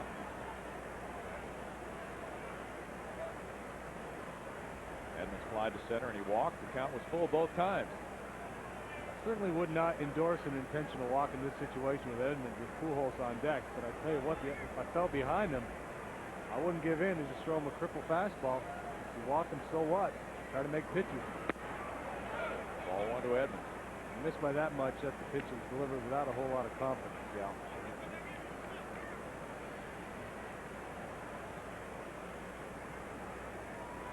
Tough night for the Braves, drubbed by Florida, 12-5. Ortiz the loser. Havana won it. One ball, one strike. Here's the breakdown on Redding's work tonight. Only 9 pitches in the second and 8 in the fourth. He's a much better even inning pitcher. Those are the stats. They do not lie. Oh, yeah. Talking about getting inside the number. Whoa. And that foot slipped a little bit. Looking back at the rubber after that one. yeah, 2 balls and a strike. Now, also on this sequence of pitches to Jim Edmonds, he's much better on the even number pitches. You're counting on a good one right here, Brownie. He's going to need it. He's been leaning on that little cut fastball slider. He's been effective with that pitch. The fastball he doesn't want to throw over the plate. He's airmailed a couple of them. The strike has been on the slider. Going back away to the heater. Oh, yeah. 2-2. Edmonds did not have a very good aggressive swing at that pitch. Seemed fooled by it. Jimmy Williams is pointing out the very good hitting style of Edmonds. What makes him so effective is he doesn't have a long stride, barely picks up the front foot, and very smooth with the hands, keeps it simple.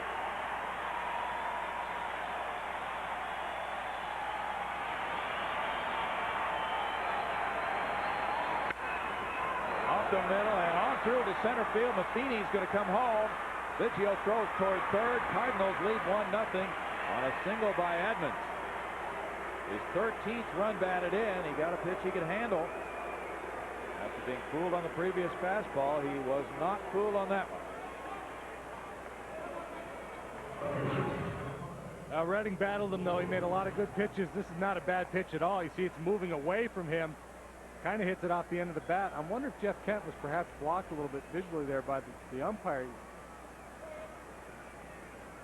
I just thought he'd be a little bit closer to that ball with a chance perhaps to dive and knock it down and prevent that run from scoring.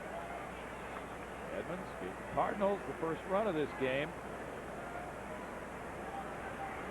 Albert Pujols has men on at the corners. He's 1 for 2. Late on a Redding fastball with strike 1.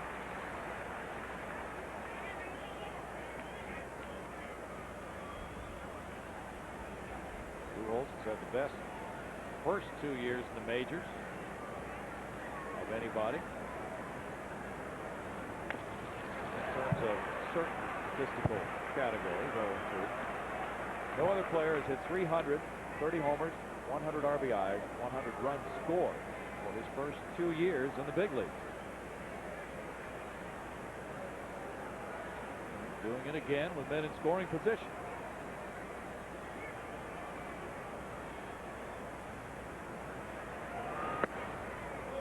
It's 1 ball and 2 strikes. Pujols hurt that hamstring last weekend, and sometimes that can really stay with a player for a long time. It's amazing the numbers he's put up because he's such a young guy too. It's not like he had a whole lot of minor league season. He's such a complete player. Yes. Just does not have very many bad swings.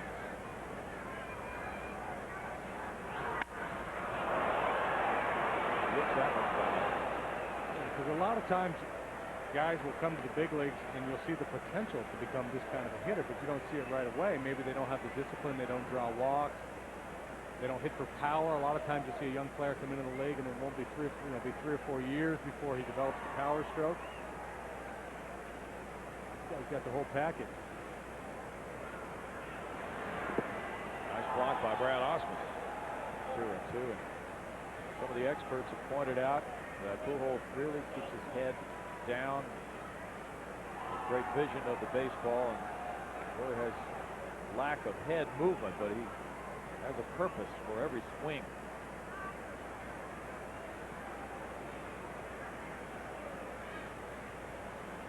Like a lot of young players who just come up with flailing.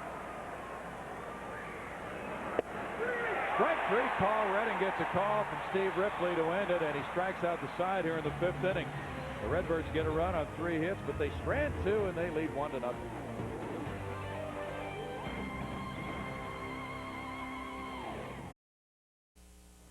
The 2004 All-Star Game is coming to Minute Maid Park next summer. You won't want to be left out. Several Astros ticket packages offer an All-Star option. Call 1-800-ASTROS-2 before 9 tonight for information that gives you about 25 minutes or so. Here's ball one to Brad Ausmus. 1-0 Cardinals now. Brad hit the ball to center fielder Jim Edmonds in the second inning. Woody Williams got out of bases loaded trouble in the first. Sailing along since then. This one goes toward Edmonds. Edmonds getting several chances. One down. Yeah, on a typical Woody Williams night, you'll see a lot of that. Fastballs that when you watch him on television, you watch him, you know, that's a pretty hittable pitch, but he throws that four-seam fastball, good backspin, and the hitters don't quite center. They just get under it a little bit. The pitch stays on plane a little bit more than other fastballs. See a lot of frustrated hitters go, man, I should have hit that pitch. Julio Lugo's next. He struck out looking in the second inning. Then we'll show you a birthday boy. Stan. Ball one. Keegan Kindred is 9 years old, and his dad is next to him there in the stands. His dad is getting in the way of the shot. There's Keegan. There he is. A happy 9-year-old tonight. He's got a little brother with him too, huh? Sure does. Wait a minute, Dad. Let's get a close drop up some of rabbit this ears on Dad. Let's see what the full screen eyeball looks like on a close-up of this kid. Happy birthday, Keegan. Hey, wait, it's my birthday, Dad. Yeah. Enough of the baby. Good-looking pitch, called ball two. 2 balls and a strike. And Redding's on deck as Woody Williams works with a 1-0 lead. He lost a 2-1 game to the Astros back in '99 at the Astrodome. 2 balls, 2 strikes. He's been able to throw his fastball with precision against the Astros and a lot of other teams. Pitched a 3-hitter at Houston in 2001, won that game 3-2. He really is a pitcher. Guys who throw the baseball and guys who pitch the ball. And this guy really pitches. Hit spots, changes speeds. A lot of guys talk about doing it, but some guys aren't quite as capable. 3-2 to Julio Lugo. That's September 20th. He pitched a fine game in St. Louis against the Astros.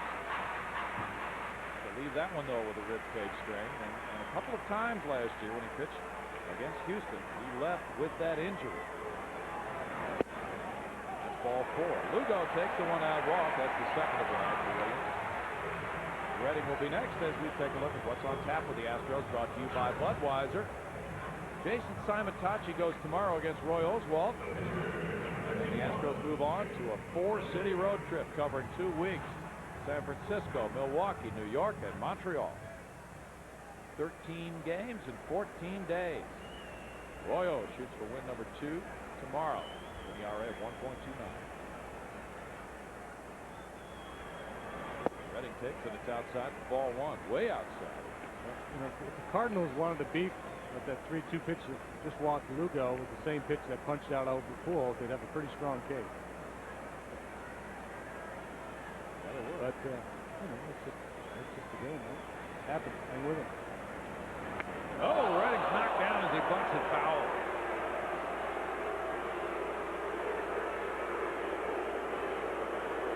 Was that some kind of a payback for Edmonds being moved off the plate earlier? I don't think so. I think it's just an inside fastball that's running in on him, and because he was squared around a bunt, it kind of put him out in harm's way. I think if you know, 1-0 ball game this stage of the game, you're not going to do anything to jeopardize that. He's just trying to run a tough pitch to bunt. Third base coach has a few words for Tim Redding. And that was an awfully tough pitch to bunt. Wow. Oh, You know, he slides his hand so far up the bat, he has virtually, you know, people get a look at it. He sets up good vibes and he pulls that bottom hand way up. good up. 2 balls and a strike. Rollins in tight. Roland with his great arm and his mobility can go for a double play on a bunt that's not directed somewhere else. how high he sets the right hand. Watch the left hand.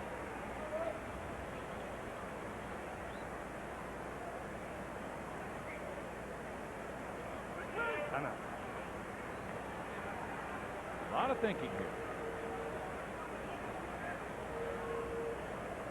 These two clubs have been playing since '62, and there's not much of a spread in the games here in Houston. The Astros have won 139, Cardinals 133.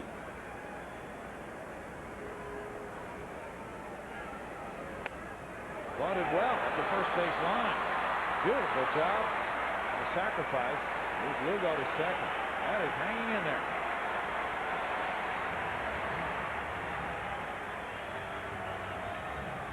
That's just about perfect. Sacrifice bunt. Deadens it, pushes it out. You don't want to flirt too much with that first baseline. You want to get the ball fair. You want to get it out away from Matheny, who's very, very good. Cardinals have no option but to go to first base. Redding advances Lugo. Biggio will try to drive him in to tie it. Pitch 0 for 2 tonight. Fly ball to right, ground ball to second. Edmonds shades a couple of steps toward right center. Williams throws, and the appeal goes to first. Gary Darling with the check swing call. 1-0. Jesse Foppert is down to make his major league debut against the Astros Monday night in San Francisco. But with the rain out today, that could change. I think Jason Schmidt was scheduled today, but he would pitch tomorrow, so I don't know who the tomorrow pitcher is. I don't know, but he'd be a good guy to miss. Yeah, I think I'd push him back.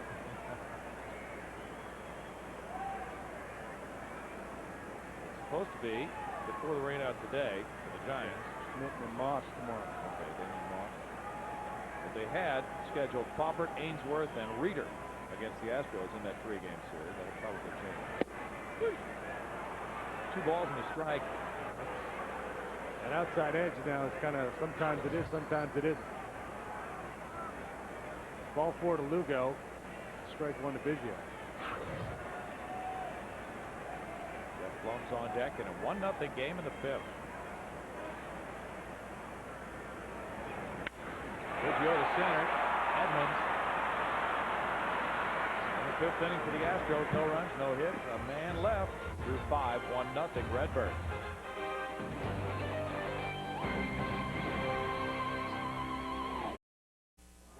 Top of the 6th, Cardinals 1, Astros no score. Tomorrow, another full weekend of racing action continues, starting with NASCAR this morning, presented by Smirnoff Ice Triple Black. That's on Fox Sports Net. And it's followed by Winston Cup Racing from Martinsville. That's on Fox. NASCAR this weekend across the Fox networks. There you go. Jim Redding's in another tough game, just like last time out against the Redbirds. He trails 1-0. Scott Rowland leads it off. Rowland hit a line drive, and Julio Lugo went up to snare it. Fine play in the 4th inning after he walked in the 1st. That's ball 1. 1-0, but great games between these two clubs so far this season. This is the 4th. They have all been dandies to watch.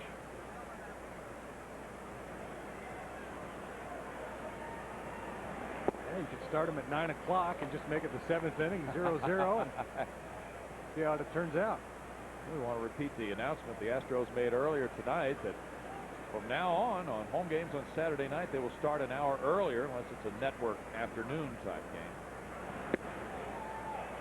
2 balls and strikes. So that first game at 6:05 start time will be Saturday, May 3rd against Florida. And you'll have another game in May, Saturday, May 24th against the Cubs at 6:05, and all the others at 6:05 unless they're network televised afternoon games. 3 balls and 1 strike. That's a good idea. It is a Play good a little bit idea. earlier. Want to get home People earlier have, now. they have Church the next day. a lot of folks have Saturday off, so they have the ability to come out earlier. Don't have to fight the traffic to get here earlier than normal 7:05 start time for a weeknight. Rowland takes a leadoff walk. Pitch getting away from Redding down and in. That's walk number 4 for Tim. Action in the bullpen. He's up at 101 pitches. You have to assume if he makes it through this inning, it'll probably be his last. And Astros Season ticket package puts you in the best possible seats here at Minute Maid Park and guarantees priority for the 2004 All-Star Game. Call 1-800-ASTROS-2 for details. Representatives are standing by until 9 o'clock. That gives you 10 minutes. Price is starting at $276. Tino Martinez almost hit by that pitch. He skips rope on ball one. He's 0 for 2 in this game. By the way, I think you made a good point regarding that All-Star. The whole concept, the All-Star. We get a lot of emails and questions about All-Star game tickets, and what you guys were talking about earlier, that it's really tough to just find one floating around. A lot of people want to be part of that next year, and the season ticket plan is the best way. Yes, it is, Greg. And boy, there's nothing like an All-Star game. This will be, what, the third in this city in history? And it just energizes the entire city for a few days. And it's gotten so big with the day before, the workout, and the home run hitting contest, that all these things have been added since the last All-Star game here. Just had a game in '86. That was it. That was it. Off Bagwell's glove and on through into right field. Kent has to run it down. That means Rowland gets the third. Sharply hit ground ball hit by Martinez, and now it's first and third, nobody out. He really smacked that. Yeah. Definitely a base hit. Ball was really smothered. Actually, it turns out to be a negative that Jeff even got leather on it, because if it passes cleanly to right field, Rowland perhaps doesn't get to third base. It's so sharply hit with the deflection. On over to third easily. Tim Redding's evening is over. 103 pitches. Ricky Stone has been warming up in the bullpen. He has not pitched since last weekend. He's a ground ball specialist. The Astros will hope for a double play. Trailing 1-0. Redding won't get the win, but he pitched a fine ball game. And Stone is on his way. We'll be right back.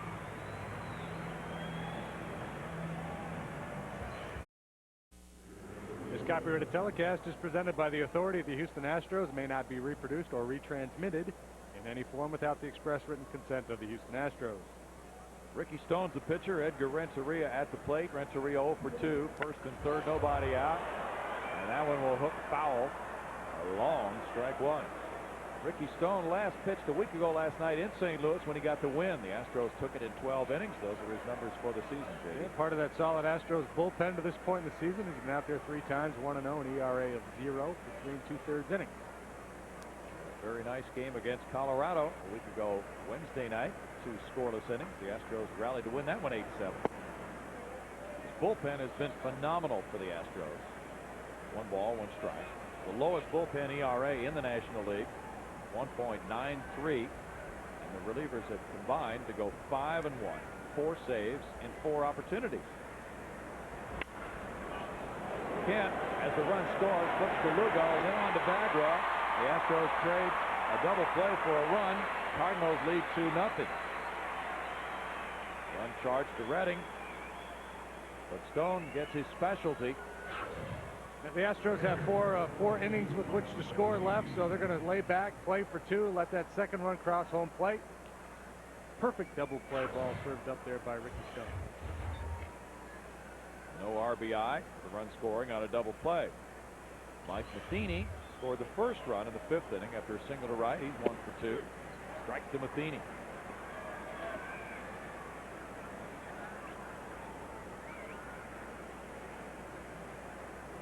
Matheny and Osmus really are something to watch. Offensively, they both performed extremely well.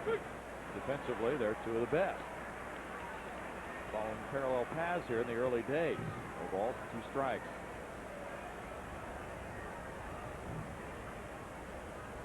Stone worked often against St. Louis last year. He has 10 career appearances against the Redbirds. 1-2. A lot of the Astros late inning comebacks are due to the bullpen putting a stop on the other team so their offense can win the game late. Well, Brad Lidge last night. He was amazing. Some good punches out the side. Slider was very sharp. It's 2 balls, 2 strikes. You know, between a little bit of time he was here last year, the 2 spring trainings now that he's been with the club, he strikes out the side a lot. He does. Think about the number of times we've seen him do that. He really does. And that's the beauty. You've got arms like that, 7th, 8th, 9th inning, keep the ball out of play. It's a beautiful thing. Tim Redding in 5 innings plus, allowed 5 hits, 2 runs, Walker 4, Fanning 4. Roller to third, stays. Oh, it goes foul.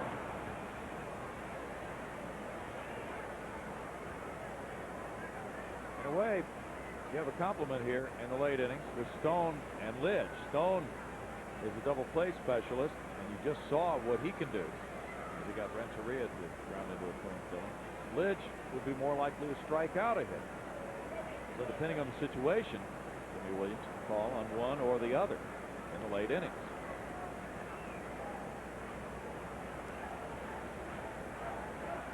Ricky piled up 78 appearances last year in the presence of Brad Lidge. Might cut that down for him a little bit. Being worn out by the end of the year. Up the middle and on through, and Matheny is 2 for 3 in this game. He broke the bat. Died a hero.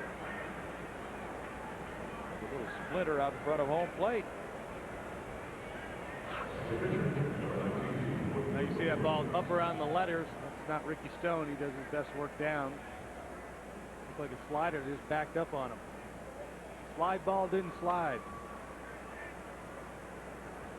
Matheny has 2 of the Redbirds' 6 hits. Woody Williams got 1 of those with his single to center field.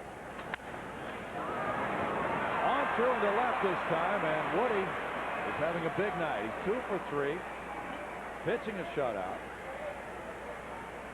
Back home. Third hit of the inning. Take that, those of you who promote the designated hitter.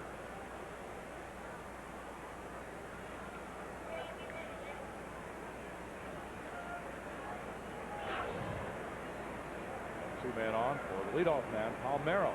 Palmeiro's 0 for 2 with a walk. The Astros have Blum, Bagwell, and Berkman due up in the last of the 6.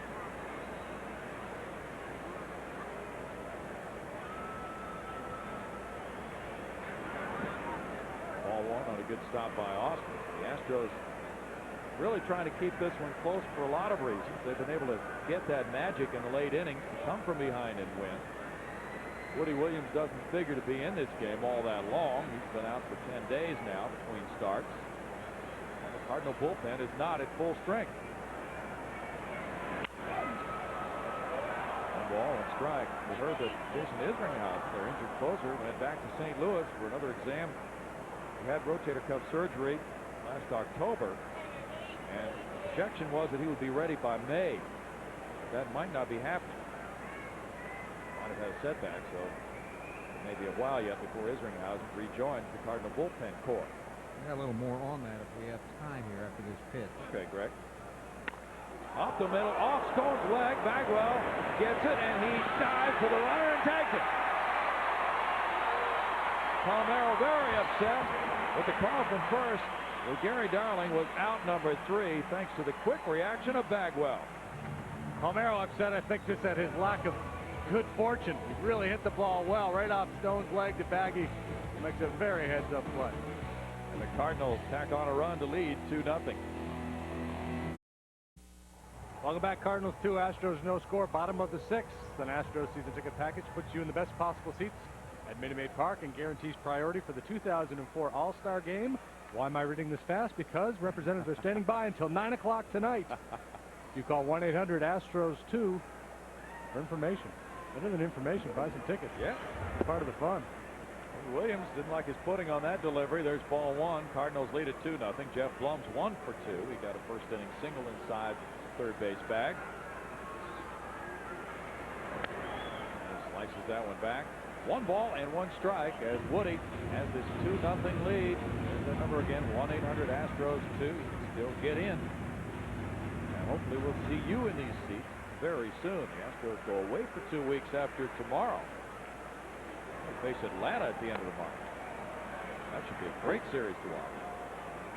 1 ball, 2 strikes. Just as the Astros and Cardinals have produced a lot of close games over the years, so have the Astros and Braves. Braves are scuffling out of the gate. 12-5 losers to the Fish tonight. They're now 4-8. 4-8. Once reliable, dominant Braves pitching just not there for them. Well, if they get Mike Hampton back, Shane Reynolds may be starting Tuesday for them. They're hoping for an injection of a lot of good pitching from those two. They never had to hope before. No, they didn't. They always just rely on it. To right center field, Palmero, and loops in for a hit. And Blum is 2 for 3 in this game. That's a TOB. What's that? Thing of beauty. Just a beautiful little lob wedge off the end of the bat. Tiger-esque. Phil Mickelson, better yet. Yeah. Left-handed swing. Maybe even Mike Weir. Mike Weir had it going, didn't he? Yeah, Tiger's making a run now. Jeff Bagwell 2 for 2. Doubled on the right field line, and he singled to left center. Ball 1 for Jeff. Astros 7-2. They've won 3 in a row. Thrilling victories. The best start they've ever had for 10 games is 8-2. They did that in 1972. 2 balls, no strikes. They've gone 7-2 4 other times besides this year. Last time, 1988, they were 7-2. This is the first time tonight the Astros have put the leadoff man aboard. Bagwell rocks one, but it hooks. Foul. He's out in front, and it's 2-1. Kind of swing you want to see on 2-0. Very good aggressive swing. Here he was last night. See if you can see me in this shot, Brownie. Ball passed over my head. Oh, no, there you are, no. jumping up and down.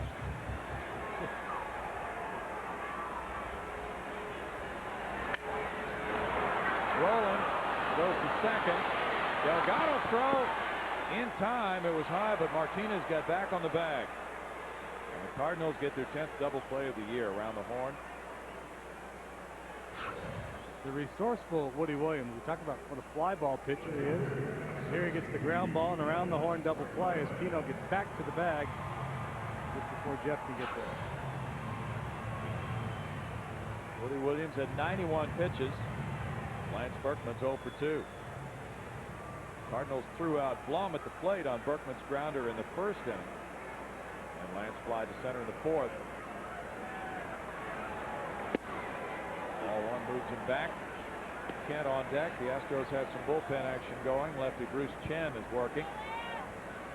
But none for the Cardinals.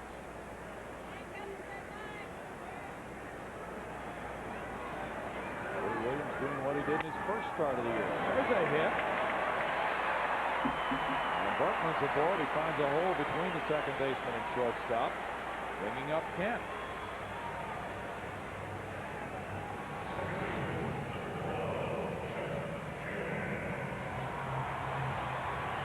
Walked and fly to center. Doggo on deck.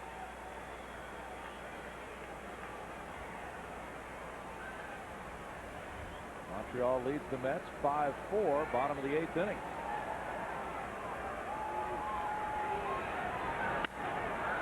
Edmonds in center. It's a hit. He blocks it, keeps it in front of him, and Berkman can't make third. Kent has a 6-game hitting streak. Hidalgo comes up with 2 men on.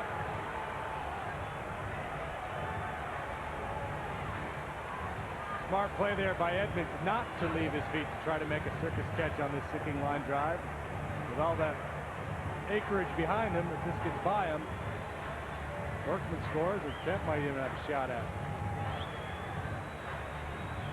You know, great where the ball is. He's just keeping his eye on Berkman. Doggo's applied to center and fouled out to the catcher. 94 pitches, 54 strikes for Woody Williams. They still don't have anybody warming up with their 2-0 lead. Astros have 6 hits. The Redbirds have 7.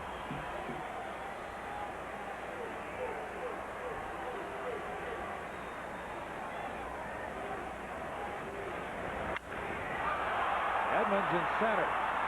Getting plenty of chances. That's his 7th putout tonight. It's no runs, 3 hits, 2 stranded for Houston through 6-2-0 Cardinals.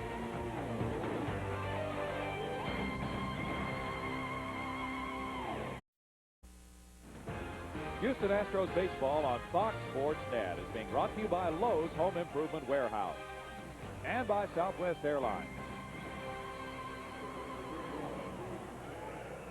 It's 2-0. The Cardinals lead the Astros. The Astros now make a couple of changes. Orlando Merced goes in to play right field for Richard Hidalgo.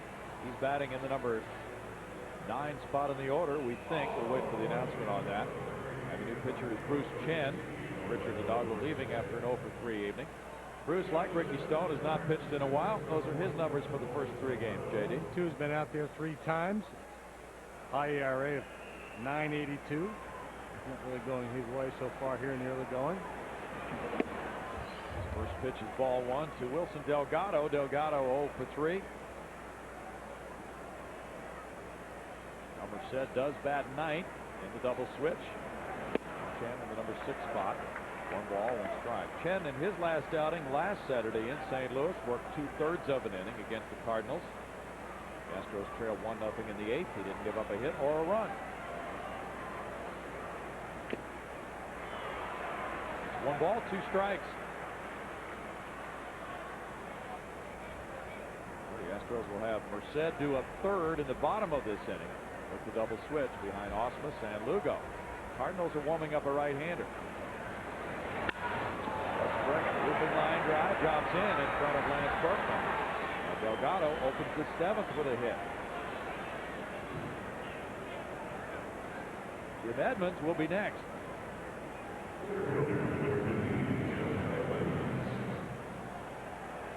That's the 4th inning the Cardinals have had the leadoff man on base out of 7. As J.D. pointed out, the Astros have done that once in their 6th inning. Edmonds has a walk, an RBI single in 3 trips to the plate.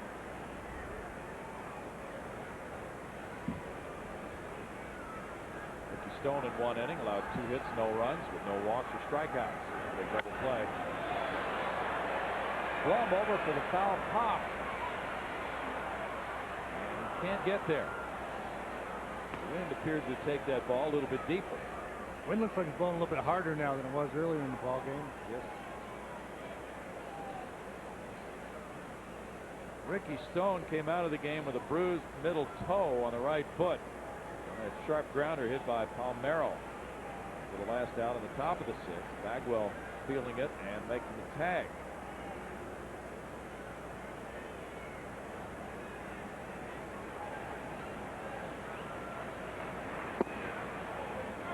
Ball, 1 strike.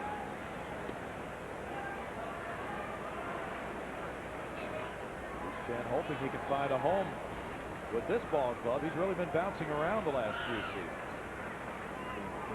If he can show proficiency at getting tough lefties out like Edmonds, it'll really help his cause. It's 2-1. Last year he pitched for 3 major league clubs: Montreal, Cincinnati, and New York. He's also been in the majors with Atlanta and Philadelphia. But he's only 25. Well, the Astros wanted to take a shot at him when he was a free agent after being released by Cincinnati. 3-1. Highly regarded starting pitcher when he first came through the Braves system. First reached the big leagues at 98. Panama City, Panama. Upstairs, and Edmonds draws the walk. 2 men on, nobody out for Bruce Chen. Pujols will be next. Lost the lefty. Now he's got to battle the tough righty in Pujols. Critical stage of the ball game, obviously. 7th inning, the way Woody Williams has pitched. Don't know if Woody will go back out there. Springer is up, just standing out in the bullpen. Presumably he's ready to come in.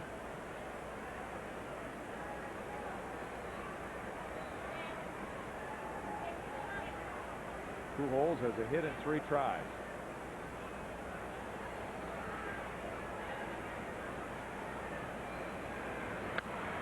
Pops it up and has a back, strike 1. Bruce Chen has been taking classes in civil engineering at Georgia Tech. He's completed about 2 years toward a degree, but that was early in his career when he pitched for the Braves.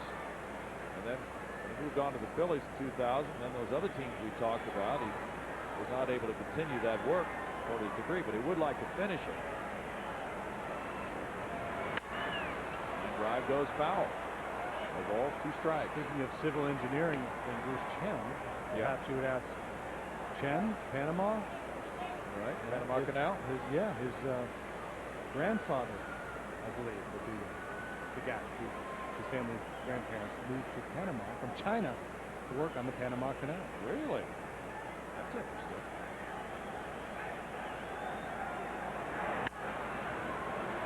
Kent, Lugo, and Bagwell turn 2. Delgado to third base as Chen gets the double play ball off the bat of Pujols. What a lift after the first 2 men reach base.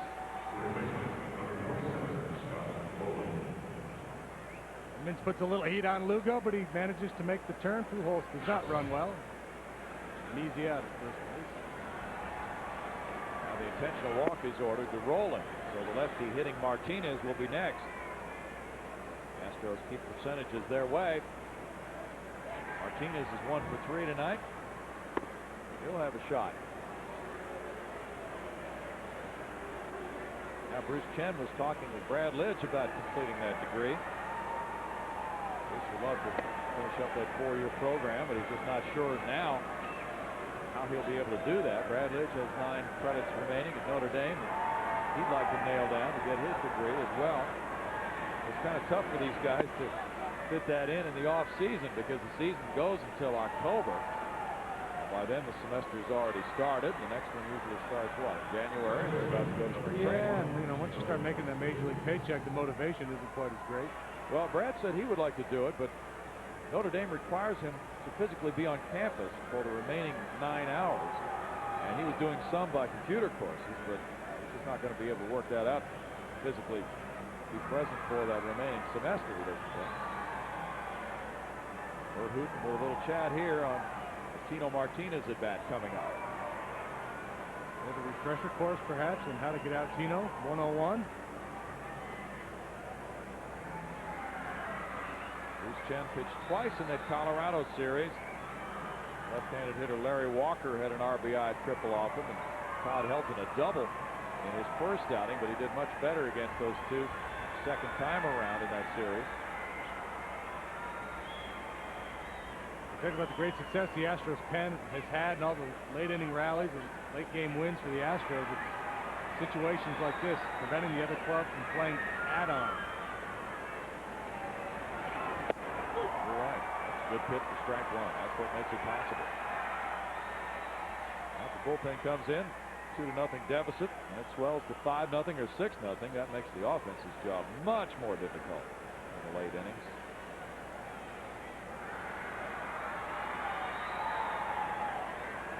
Blum backs up a few steps at third. It's 1-1. Springer's warmed up by now, just watching from the Cardinal pen.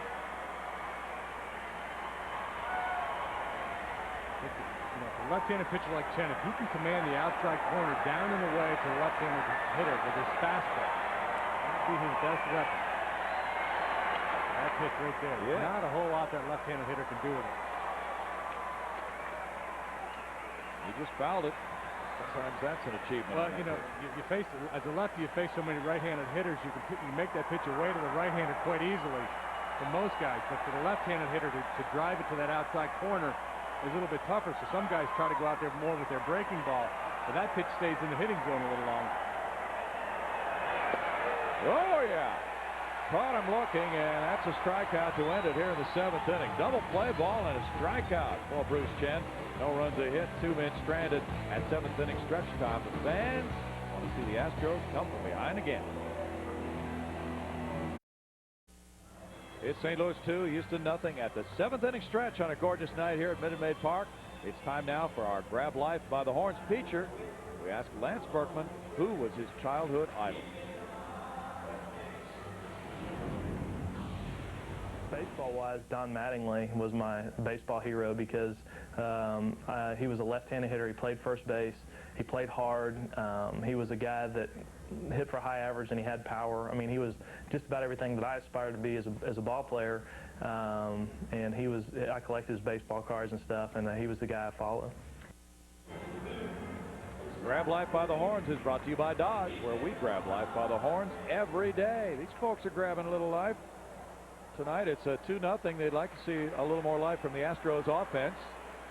And Russ Springer has other ideas, the former Astro, coming in for the 5th time this season. JD. There are the numbers on Springer. Hard-throwing right-handers, 1-1, 4.91 the ERA. In 3 2/3 innings. Russ did not pitch at all last year, recovering from shoulder surgery. And what a way to start it. We'll fall one to Brad Ausmus, because Brad Ausmus hit a game-winning homer a week ago last night in St. Louis in the 12th inning off Russ Springer. Astros won that game 6-5 in the 12th. That was a nice fly to center tonight. 1-1. Russ said that he really enjoyed being with the Astros, and the Cardinals are the most professional bunch of guys he's played with other than Houston. Did he play for an amateur team? Well, probably, but no. He's just talking about their approach to the game. Yeah, They're out there to win. understated, hard-nosed, play the game right, all those good things. You got it, pal. Like Donnie Ball game, like Lance was talking about. Oh, fastball produces a foul tip, and it's 2 balls, 2 strikes. Springer, another one of those guys who likes to ride that 4-seam fastball up in the strike zone. He get a lot of strikeouts with it. Also, will give up some long balls because of it. He takes the good with the bad. He still lives in Alexandria, Louisiana, but his family couldn't make it over for this series, unfortunately. Out into shallow center field. It's caught by the second sacker, Delgado, for out number 1. Now, Russ's 4-year-old boy had to be taken to the hospital, so that canceled the trip. Apparently nothing serious, but he hopes to hook up with him somewhere down the line, but he said it's going to be tough. Delgado's got some kind of range out there, doesn't he? He does. Played some shortstop, and that time he just threw all caution to the wind, so to speak, and went for that ball, baby. Well, looks like Benito Santiago's long-lost little brother. He really does. Like Racer X. Julio Lugo's 0 for 1 with a walk. Strike 1 from Russ Springer. Russ was on the Astros division championship team in '97. Pitched 54 times that year for the Astros. Won 3 and saved 3. Ooh, really tight slider there. 0-2. He pitched in Puerto Rico. He talked about that surgery he had, and he had to prove to the major league clubs that he could still pitch effectively. So that's where he went this winter. Pitched for the Caguas Criollos. Had a very good 2.12 ERA and 6 saves for them. He was talking about the Bighorn Stadium in San Juan, where the Expos are playing. He said, I can tell you that place is a bandbox.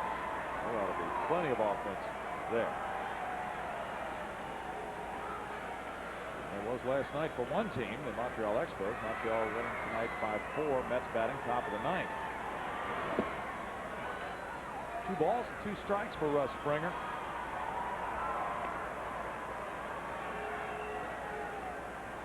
Russ is listed at 6'4". 34 years old, 8 years of major league service time. That's actual days in the major league. They're on the disabled list. Some of the Yankees, the Angels, Phillies, Braves, Arizona. 2-2. How about that Arizona club falling on? What's going on there, Browning? Good. You know, the offense hasn't been clicking for one thing, and we certainly know that Johnson and Schilling don't have a win yet.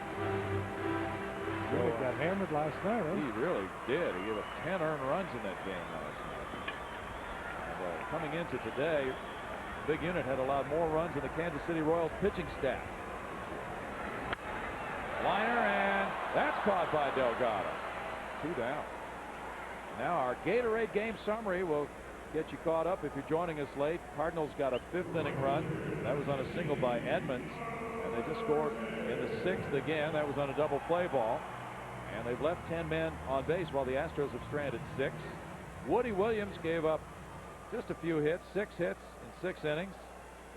And Ricky Stone came out of the game with an injury, got a big double play ball with one of those runs scored. Now it's Orlando Merced. Ball 1. Merced came in at the same time as Bruce Chen. He's batting 9th and playing right field.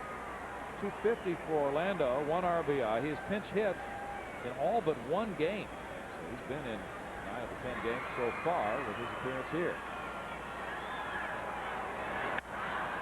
Fly ball to right. Narrow with the catch to make it a 1-2-3-7 for Springer, with the Cardinals leading 2-0. Well,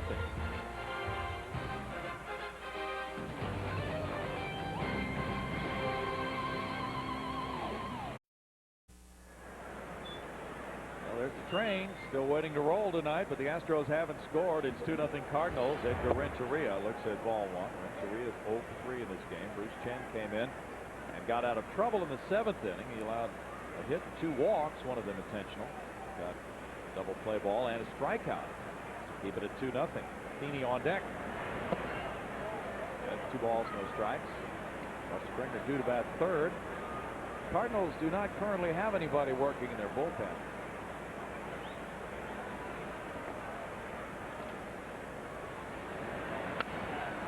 Foul back, and it's 2 balls, 1 strike. The Astros will have Biggio, Blum, and Bagwell due up in the bottom of the 8th inning. Well, there you go. We got 2 more innings to play. Top of the order due up. Throw another 0. See what happens. That's the challenge for Mr. Chen. That's right. 2 balls and a strike. Throw another log in the fire and enjoy it. No, that's right. We're in Houston. Well, there's been a lot of snow around the country. We could have some in Milwaukee this week. Bet we could. Oh, that's not good. Leadoff walk. Cardinals continue to get that leadoff man on. Tomorrow, the Dallas Stars continue their quest for Lord Stanley's Cup when they take the ice against Randall McMurphy and the Edmonton Oilers. In Game 3 of their opening round series, coverage begins at 6:30 right here on Fox Sports Net. Hockey action is getting intense. Mike Matheny is looking down at Jose Oquendo, giving signs. Matheny's 2 for 3. Renteria has become the 5th Cardinal leading off an inning out of 8 to reach base. Blum's even with the bag at 3rd as Matheny bats. Lugo and Kent move into double play depth. Well, that scheduled day-night doubleheader for the opener Fenway Park didn't happen in its entirety. The day game was postponed, but they played tonight. Baltimore 13, Boston 6, the final.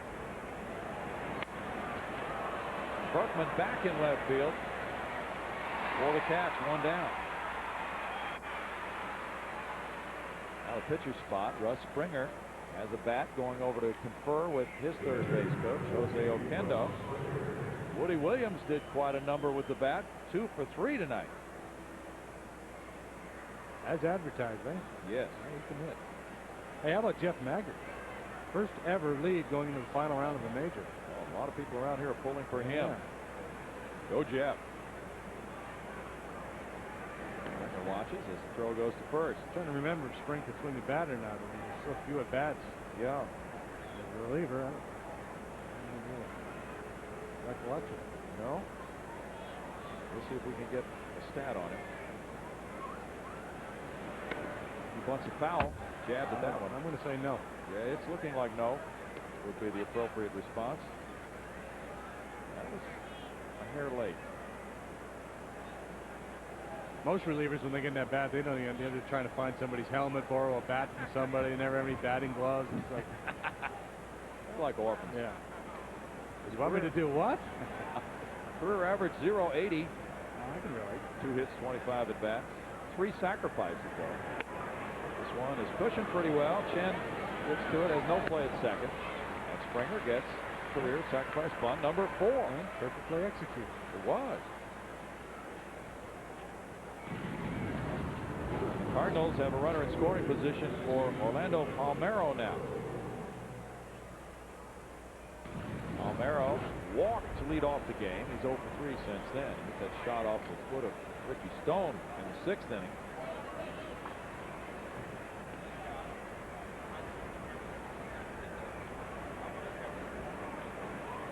Cardinals as a team are hitting .302 coming into this game. Ball one almost clipped him on the right shoulder.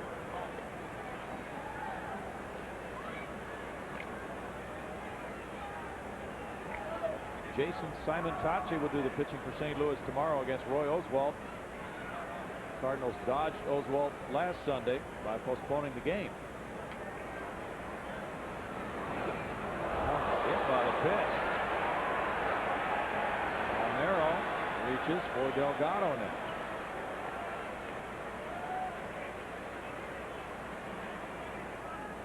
Breaking ball, and he just got away from him. Didn't break. Curveball, trying to shoot it for that outside part of the plate. Obviously, you don't want to face the next guy. No. You got to be aggressive here going after Delgado. Next guy is Edmonds. Delgado got a hit in the 7th inning. First player Chen faced. He's 1 for 4. This one goes foul for strike one. Chen will hit his first batter of the year. Last year the Astros struggled out of the gate. The Cardinals had their problems as well. Cincinnati ruled for a long time in the early going last year in the National League Central.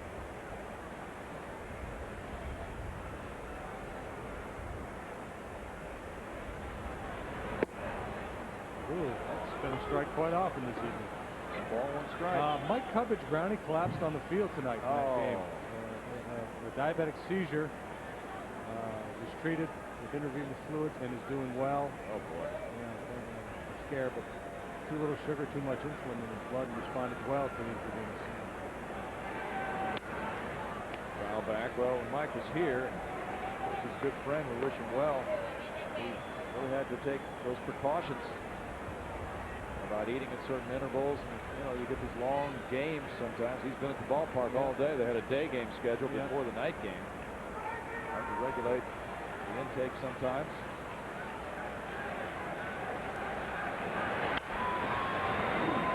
Blum to his left. Quick throw to Kemp. In time to get the force at second on Palmeiro, and end the top of the 8th inning with no runs, no hits. 2 men stranded. Chen working out of trouble for the 2nd straight frame. And now the Astros need some offense. Cardinals 2, Houston nothing.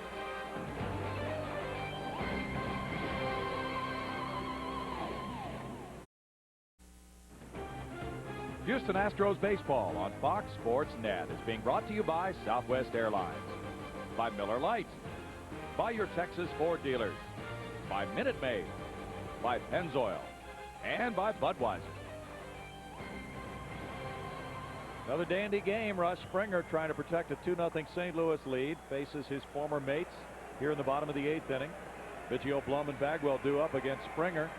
Lefty begins to throw in the Cardinal bullpen. Biggio is 0 for 3. The slider is ball 1. Springer had a 1-2-3 7th.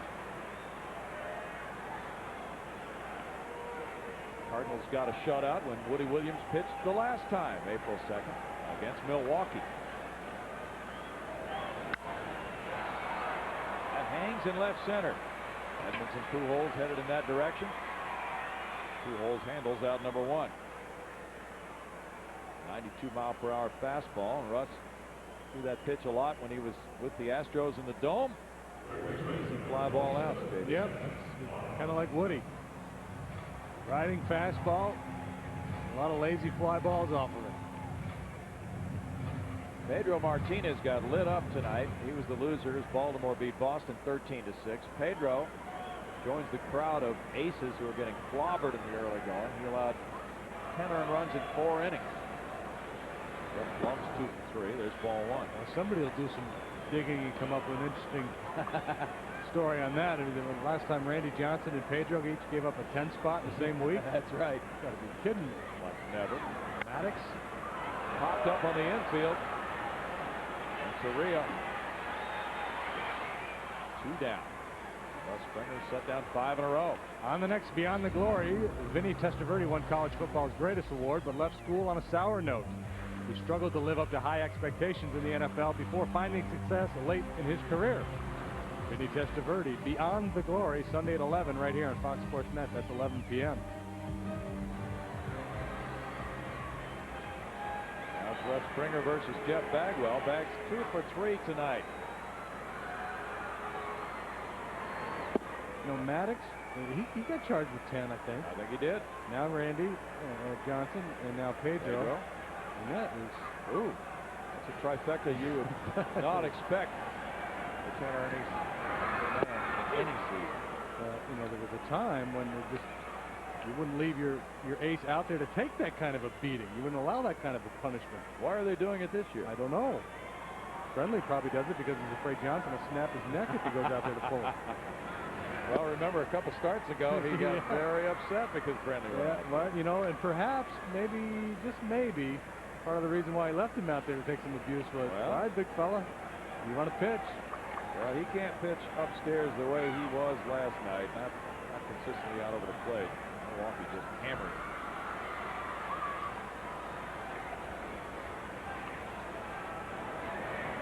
Oh, Bagwell's hit by the pitch. Left arm. Turner has a very lively fastball tonight. It really jumps as it gets up toward the hitter.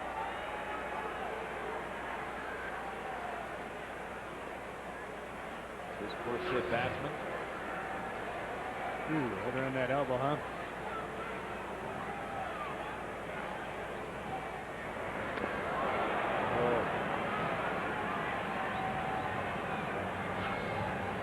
Second time Bagwell's been hit this season.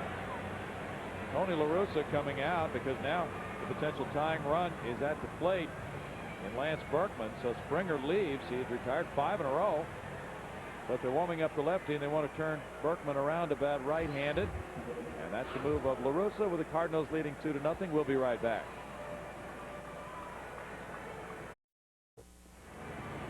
It's 2-0 St. Louis leading it, and the Cardinals have stranded 12. Here's our next tell. You make the call replay. The Astros have gotten out of a lot of trouble in this game. And here was one of those. Hot shot back off the foot of Ricky Stone. He left with that injury. And Jeff Bagwell tagged out Palmeiro in the 6th inning with 2 men on. So the Astros keep it close. The Cardinals have had many more opportunities than Houston, but the Astros this year have been able to pull off some magical wins in which they seemingly have been outmanned until right down at the end. And they do it again. Here's Jeff Fassero. Fassero's been on the wrong end of one of those from the Cardinals' perspective so far this year. He's been out there 6 times, 0-1 record. 0 for 1 in save opportunities. ERA up over 10. 40 years old now, Jeff Fassero. Long-time big leaguer. Began his career with the Redbirds, who drafted him in '84, 22nd round. Lance Berkman, as a right-handed batter, is 0 for 6. Got a hit in the 6th inning, batting left-handed. He is 1 for 3 in this game. Another right-hander is working in the Cardinal pen.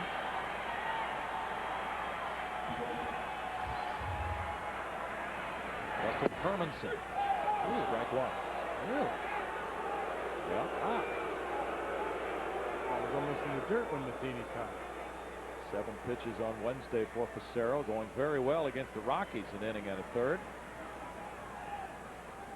This is 7 appearances now in the first 10 games for him. He makes the play on the grounder and takes care of the 3rd out here in the 8th inning. No runs, no hits, and a runner stranded for the Astros. 2-0 Cardinals.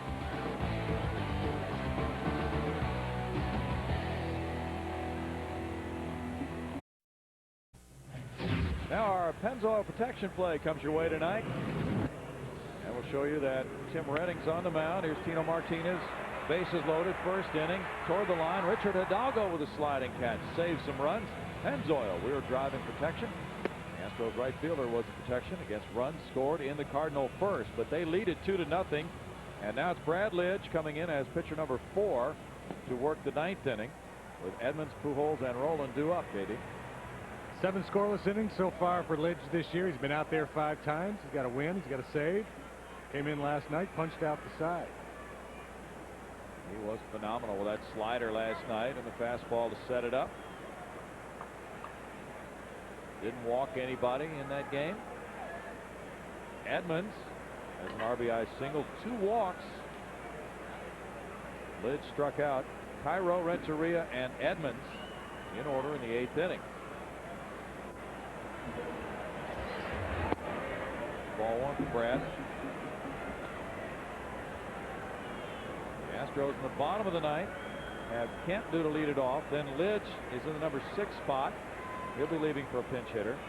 And Brad Ausmus due up 3rd. 1-1. Jesus Ortiz wrote in his notes column today in the Chronicle that Brad has had more to worry about this month than just rookie jitters. Been preoccupied with the war in Iraq. There's a play to the left of Blum to get Edmonds. His brother-in-law is 21 and is in the Marines in Iraq.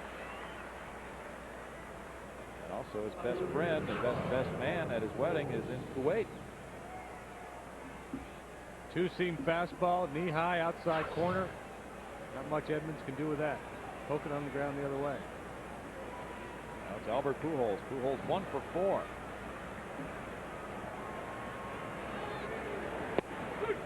Strike on the slider from Lidge. Todd Rowland will be next.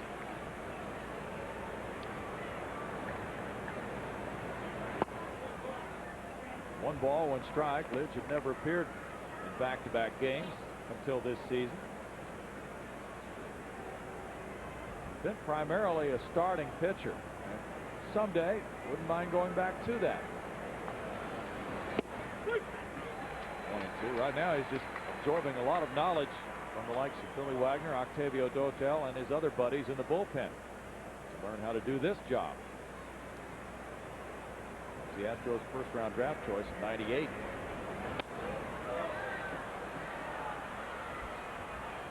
Probably one of the challenges for anybody, any pitcher, a guy who's been a starter primarily, and now you move to the bullpen, is how to conserve yourself as you get ready to pitch. You know, I would think for a starter, move to the pen, there'd be a tendency to overthrow out there, try to get too much throwing in and take too much time getting ready. On through into left field for a single for Pujols, his 2nd of the night.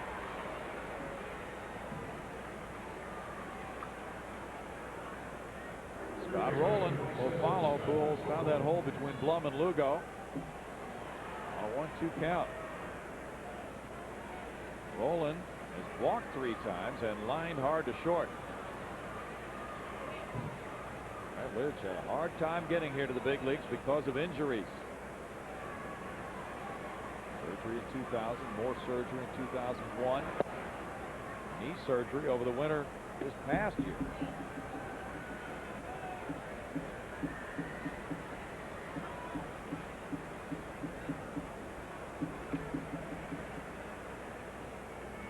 was called up last April 21st from Double-A Round Rock. 2 balls, no strikes. A lot of these situations, and he's been in the fire, certainly in the early going, are pretty new to Brad Lidge. First of all, pitching in relief, and secondly, in big ball games. 33,509 to paid attendance tonight. Fastball ties up Rowland. Good inside pitch makes it 2-1. By the way, that rescheduled game in St. Louis for the rainout last Sunday will be May 29th at 7:10 p.m. Astros will be in Chicago the next day for an afternoon game. 3-1.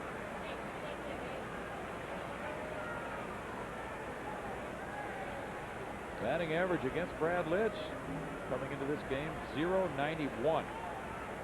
Those 7 scoreless innings JD talked about. Got to make a pitch here. Got to overthrow, perhaps. Rolling balls. 2 men on for Tino Martinez with 1 out.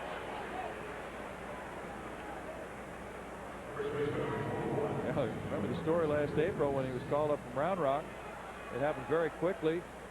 Late one night, Brad got the call, and the next morning he was here. I think it was a Sunday afternoon game, and he was here before the ball game.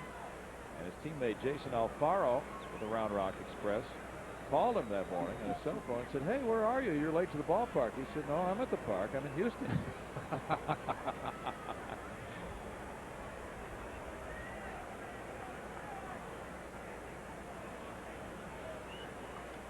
Martinez got that hit in the 6th inning off Bagwell's glove into right field. He's 1 for 4.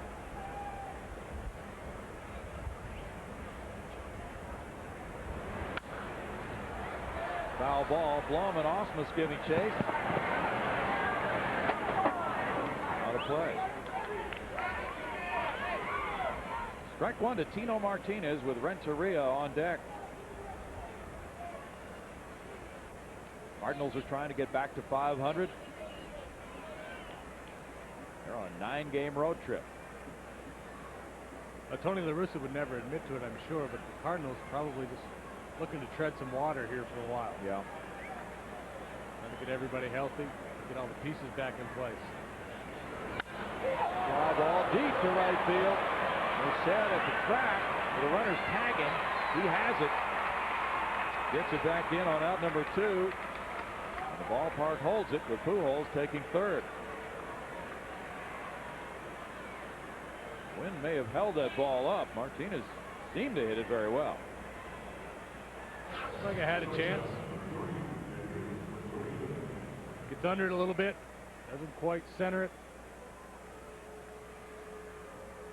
And I guess I should say Tony La Russa wouldn't tell you he's trying to tread water, but probably be willing to accept playing 500 or so for a while. Sure. Obviously, you're out there trying to win each and every night. Renteria is a part of that pattern for the Cardinals. He's an everyday player. Really produces in clutch situations. He's 0 for 3 with a walk tonight.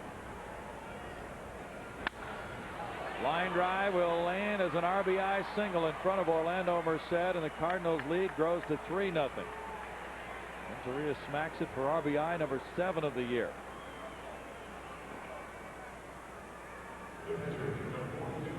First run Brad Lidge has allowed this year. And the Astros bullpen has not given up many runs at all in recent ball games.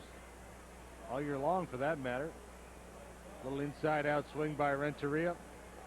I think you can overstate the woes of the Cardinals here because they still run a pretty good lineup out there, even though they're nicked up somewhat. Very good lineup. It's only the 3rd run the Astros bullpen has allowed in the last 27 innings. Mike Matheny's 2 for 4. Strike to Matheny. Yeah, they have a lot of veteran players who have been there before and can grind it out. So they have a terrific lineup if everybody's healthy. They can feel secure in that. Pitching may be a little more uncertain, especially if Isringhausen's going to be out for a while longer. But they have some experienced people in the bullpen. No balls, 2 strikes. And you're probably right. Because they've won so much, because Tony's been such a fine manager, that if he can buy some time and not fall too far behind, they're not going to collapse.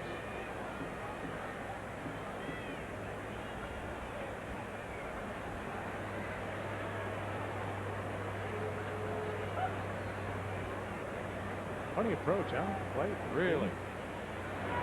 Taking that step. Lugo to his left. With the toss to Kent. He gets the force play. And in the 9th inning, the Cardinals pick up an insurance run on 2 hits. They leave 2. It's now 3-0 St. Louis.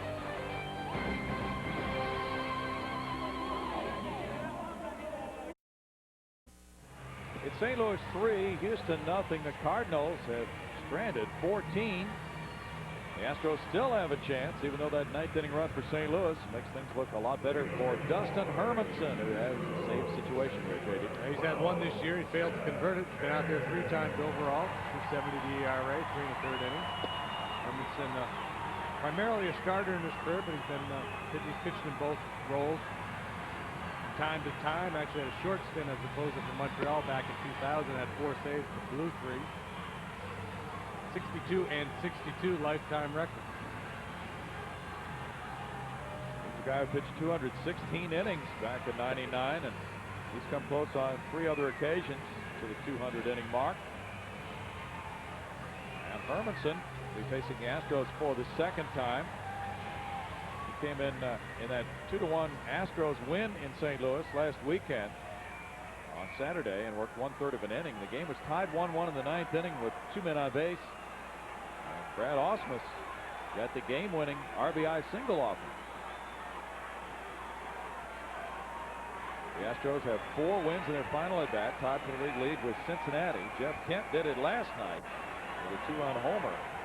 He's 1 for 2 with a walk in this game. Jose Vizcaino on deck. The pinch hit for the pitcher Lidge. Hermanson throws ball 1. Kent's role obviously different here tonight. Last night, the heroic home run. Now, just whatever you can do to get on base. Make sure you get a good pitch to swing at.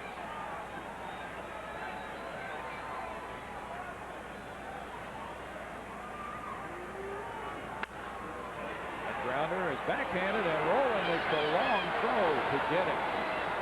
Fine play by the Gold Glover at third, Scott Rowland. That guy can flat out play third base. Makes it look so easy. Well, we've heard a number of people who've been around the game a long time say he's the best they've ever seen.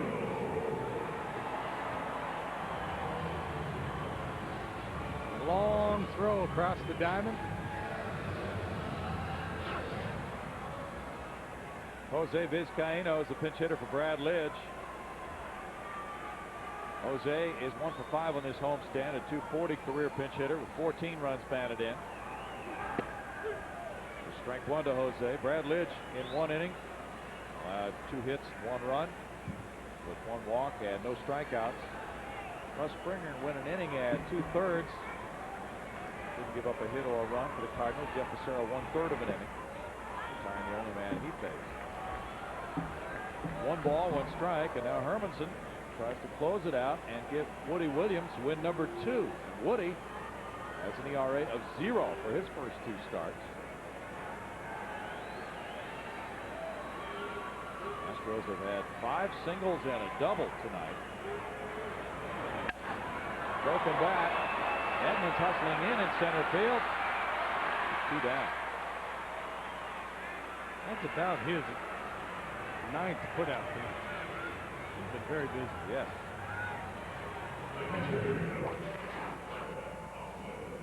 Cardinals have only singles tonight. Only 1 extra base hit in this game, but 16 hits. And Ausmus is 0 for 3. Greg Zaun comes out to the on-deck circle. Julio Lugo due up next. Astros now down to their final out. Scott Rowland's even with a bag at third. That's ball 1. It's looking like a rubber game tomorrow at 105 for Jason Simatachi and Roy Oswalt.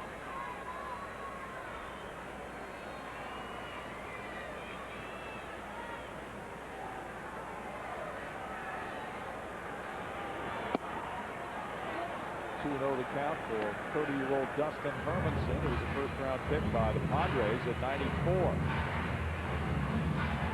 Kent State. Right. Where you went to school? They now call it Kent University. They've changed the name of the school. 2-1.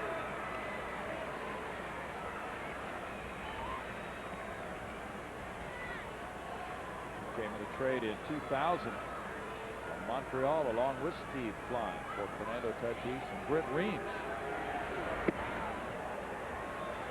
3 balls and a strike. Montreal beat the Mets tonight 5-4. The Expos are going to like Puerto Rico, it appears.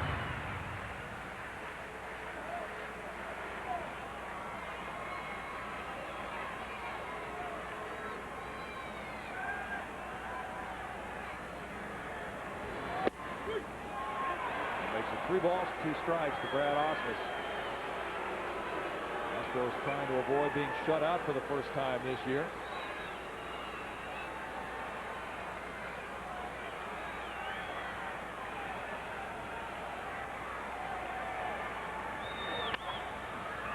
Rowland takes extra time, guns the throw, and the Cardinals square their record at 5-5. They beat the Astros for the first time in 4 tries, and they do it with a combined 6-hit shutout from Woody Williams, who's 2-0, Russ Springer, Jeff Becerra, and Dustin Hermanson, who gets his first save.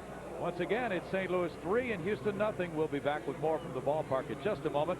First, let's go to the studio for the Southwest Sports Report.